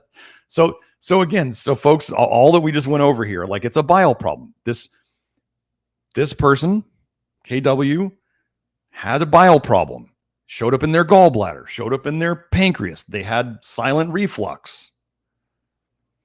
3 months on the program, they're feeling good. Did we give them a protocol for their gallbladder? Did we give them a protocol for their pancreas? Did we give them a protocol for their silent reflux? No, I actually don't know who this person is, and I don't mean that in a bad way. they're doing the do-it-yourself, love your liver program and getting better from multiple conditions because these are all connected to the bile. And that's all you need to know. Kind of amped up today, which is kind of funny. I have a story about that sometime, but so KW said I had a cough at night only, thought it was just nasal drainage. Nope, silent reflux. Yeah, those coughs, those are stinky. Robbie asks, I'm 77 and take HCl. I'm assuming you mean betaine HCl. Is this okay or not? Betaine HCl, if it helps, take it. If you need it, it means there's a deeper problem. If it doesn't help you, don't take it. If it makes you feel worse, don't take it. But betaine HCl in our framework would be basically a crutch, a Band-Aid. And so we talked about HCl, right? If you need more stomach acid, it's probably because you've got bile going into your stomach, which is alkaline, and it's alkalizing your stomach acid, so you're not digesting properly. So again, yes, taking the betaine HCl may help increase the acidity of your stomach. Yes. And the deeper problem is the bile, which is probably what is making your stomach too alkaline and possibly weakening that lower esophageal sphincter, which is letting the bile come up into your throat. So that's what we got that. Yeah, Laura said, my chiropractor in New York fixed my hiatal hernia years ago. He said it doesn't always work, but it worked for me. That's great, Laura. I'm really glad. There's all those books on hiatal hernias on the internet where, you drink a big glass of water in the morning and you jump as hard as you can and you land on your heels as hard as you can, trying to put the water in your stomach and yank it down, or the chiropractors do those adjustments. I'm not against those. The worst case of reflux I've ever dealt with, gentlemen, he started with me. He's been with me 12 years, I think now. He lives here in Tucson, back when I still had an office and I wasn't doing all virtual stuff. Even water gave this guy reflux. I tried so many things with this guy. This was back in my early days of being I think he started with me the first year I started taking naturopathic patients. I tried everything. I actually got to the point. This is how honest I am. I got to the point where I was with him and I said, dude, I have nothing left. I have no more tools. I don't know what else to do. So I said, if you want to go see somebody else, I totally understand. I got nothing. I got nothing left. I don't know what else to do. And he told me that he wanted to stick with me. He was willing to stick with me until I figured it out, because I was the only doctor who listened to him.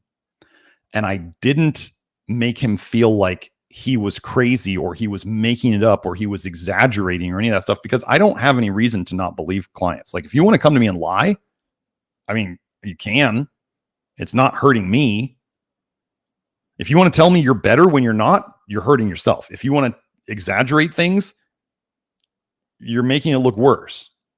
So then people are going to do more things, and more things in health I don't think adding more and more and more things is necessarily the answer always either. So he said he was going to stick with me. CEW, is it just a super chat donation? Well, thank you very much. I didn't see a question there, Joe. So, there it is. He says, Dr. Smith now reads minds. I was literally going to ask him to do another episode on this. Well, yeah. Well, we're here. We're here now. We're doing it. This was a big deal. I woke up real early this morning to do this. Okay. He said he just did a super chat. Didn't realize he needed to type the message because he didn't see it with yellow on yellow. Yeah, you're okay. But thank you. I appreciate that. And this show has been a while in the making. I meant to do it last week. Finally got it done this week. I am going into the busiest. I'm in the middle of the busiest 2 weeks of my career. So getting this done, this is a big show. That's a big thing. Well, I'll just say it here. I'm going to be a guest on, this week, Kelsey and I are going to get the Methylene Blue show done. At least that's the plan. And both Kelsey and I have been working on the research for that. And it is gigantic. If you don't know what methylene blue is, thank the Lord, because it is just toxic pharma cartel garbage that is being sold to people as a brain drug. And it's toxic. It's absolutely toxic. People are going to pay a very strong price for using that, for believing these like 20-something influencers who are paid to shill this stuff. They're paying pennies for the bottle that they sell to you. And it is the most potent inhibitor of enzymes and detox pathways in the body I have ever seen. And we have research on all of it. Of course we do. That's what we do. So yeah, it's going to be, I'm hoping to put, if you methylene blue people out there, I am hoping to put a giant dent in your income. That is my goal. Selling a toxic textile dye to people to take for brain drug. My goodness. Y'all should be ashamed of yourselves. Imagine if somebody's one tool was having people take a dye. Like, ooh, I'm a health guru. Take this toxic fluorescent dye. It probably won't cause problems. We're never going to tell you about all the bad research on it and how poison control says don't take this stuff. Jeez. So, but the adjustments with the hiatal hernia. Yeah, sometimes it could work. Yeah, absolutely. Sometimes, a lot. How many people go to chiropractors over and over and over for pain and it never goes away? And then somebody goes in and they get one adjustment and they're like, oh, my problem's gone forever, right? Chiropractors love that. That's like their home run. And I'm nothing against chiropractors. But if I was a chiropractor and I do one of those, it's like, whoo, awesome. And then there's the people who come in week after week after week. And I'd be thinking, why isn't it holding? Why isn't it sticking? Why am I not dealing with the root cause? That's why I'm here doing this, is because I've always had this drive to find the root cause. And I always believed, this sounds weird, I always believed there was like one root cause to everything. I've had that belief for a long time. And I went through the toxic metals phase, and I went through the candida phase, and I went through the probiotics, the gut biome phase. And I went through all these phases, like the vitamin D will fix everything phase. Oh, goodness gracious. I went through the mineral balancing phase of hair testing. I still use hair testing. Hair testing is great, but the way it's taught out there is complete garbage. And the goals that people have, and people looking at ratios, like ratios are the be all end all. Ratios are mostly a waste of time once you know how to read the test. Can't change a ratio directly. You can only change a ratio by changing the levels that make it up. So why even bother looking at the ratios when you know where you want the mineral levels to be? And yes, I'm plenty good in math. I can understand what ratios are. Ratios show symptoms. Ratios are symptomatic. So it's funny that the people in the hair analysis world are looking at ratios, which are an expression of how the levels affect people. But you can't fix a ratio. So if you go, this ratio, your calcium to potassium ratio means your thyroid's not functioning good. And then you go, okay, what do we fix then? Well, you fix the calcium and you fix the potassium. Like, that's what you fix. You don't fix the calcium to potassium ratio.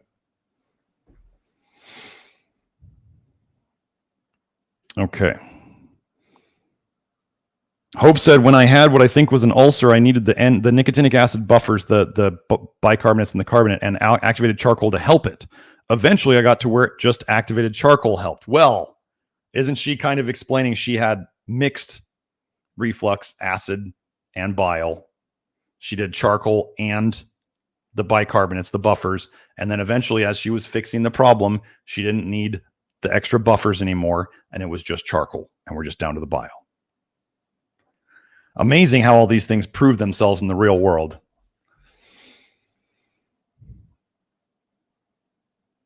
Actually, you know what I can go do? I'm going to go get my post on pork that I did just today.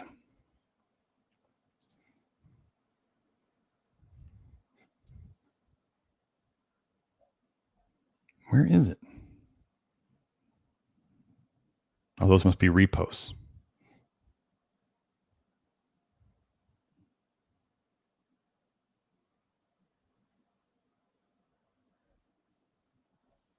Come on, I'll find it in just one second. There it is.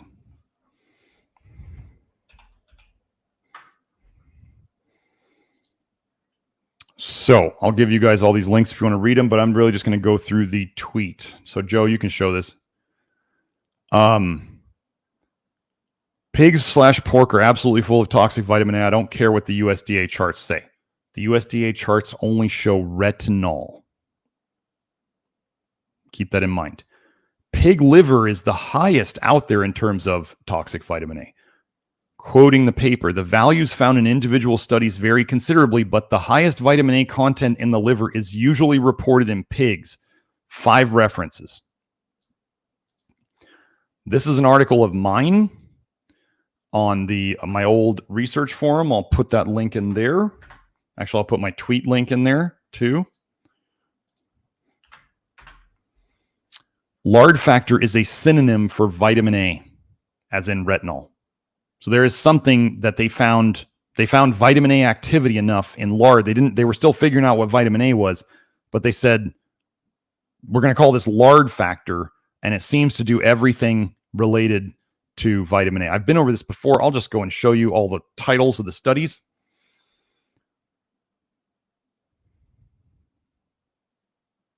Oh, we didn't go over how lard intake induces thyroid dysfunction. Gosh, it couldn't be the vitamin A, could it? More lard damaging thyroid function. Yeah, lard is bad.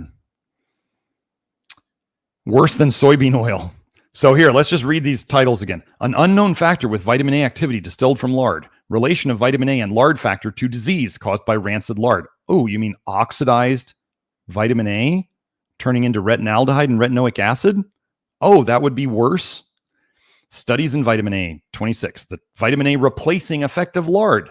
Nature of the vitamin A-like factor in lard. Vitamin A activity of lard. Identification of the so-called lard factor as vitamin A. In the NIH PubChem Open Chemistry Database for retinol. Synonyms for retinol. Lard factor. Okay? There's plenty. Did I not show that on my screen? Well, whatever. It's this article. Let me go up here. Pork/lard is inherently unhealthy and contains lard factor, a form of poison/vitamin A activity. That's what I used to call it. Now I just call it vitamin A, and I disrespect it by always making it lowercase, even if it's at the start of a sentence, because I will not give it a capital at vitamin. So anyway, there's that post. Did I put that in there? Now let me put this in there. So then let me continue. Okay. So when people say that there's 0 measured retinol in pork meat, that absolutely does not eliminate the likelihood of retinaldehyde and retinoic acids in that meat. I am not touching that stuff. Here is something you guys can verify this in the chat or in the comments later. As people detox longer and get less toxic, their previous taste for pork absolutely turns to disgust as their bodies recognize toxins better. This has been observed many times. Caveat emptor, buyer beware. Don't eat filthy animals. And I did put the little scene from Pulp Fiction GIF with the, pigs are filthy animal. So anyway, Joe, you can take that down now. It was also in this paper. I did make another tweet on this paper today about how they were talking about vitamin A toxicity from foods like dairy and eggs and liver and pork. Amazing. How could they do that? There's no vitamin A in pork. Okay, so.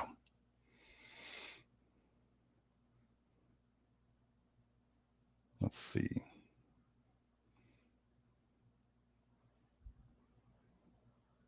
Okay. Actually, I think we're done. I went over as usual. I got to get to the inner circle right now. We're at my private Q&A group. They've been waiting very patiently for me. I knew this was going to be long. I didn't ask for a lot of super chats because I knew this was going to be long. So if you want to find more information from me, first of all, watch episodes 53 and 71 on toxic bile theory. If you're wondering what the heck I'm talking about, go and watch that. That's where you start. Then if you want to watch the other, you can look through all the other live streams and see the other disease conditions that I've done. Basically the exact same thing I did here, showing its connection to toxic bile theory, aldehydes, nutrient deficiencies, toxicities, the gut biome thing. I do this with like every disease that I can. And sometimes I take requests, like the reflux episode. This one was a request from multiple people. And so I finally got around to it. I knew it was going to be big. It's one of those things where you go, oh, this is going to be a big one. I don't know if I want to do this right away. And here it is. So I feel good about it. So we'll have the methylene blue episode coming up. What else was going on? Oh, well, this week I have to prepare. I am going out of town next week, but the methylene blue episode, just so you know, the methylene blue episode will be the stand-in for the live stream. So we're going to pre-record it, but we're going to play it at the normal live stream time. So you can do the live chat. Kelsey and I will probably be in the live chat to respond and answer questions when we air it at the same time as the live stream next week. That's when it'll air first. So they'll have what do they call it? Watch parties or whatever. I don't know. That'll be our first one. So we'll do that. I go to be on Alec Zek's podcast next week. I don't know when that will come out after that. And then I speak at the Natural Law Institute convention on Friday up in Bellevue. So that'll be exciting. Those of you who are up in the Pacific Northwest, if you want to come swing over there, I'll be there. So anyway, yeah, it's very busy 2 weeks. So things are going well. And we've had some interesting things happen in the network with other people lately. The work is, just to let you guys know, the work is growing. And we are attracting the attention of people who do not like us, which is good. It means we're growing. So anyway, hope you all enjoyed it. All the links are down below. Leave a comment, subscribe, leave a chat. But just know that the best thing you can do for YouTube in terms of YouTube promoting this is more watch time. That's what YouTube likes. It's a video channel. They like watch time. So the more you watch on here, the better we do. Okay? So we'll see you all next time. Bye now.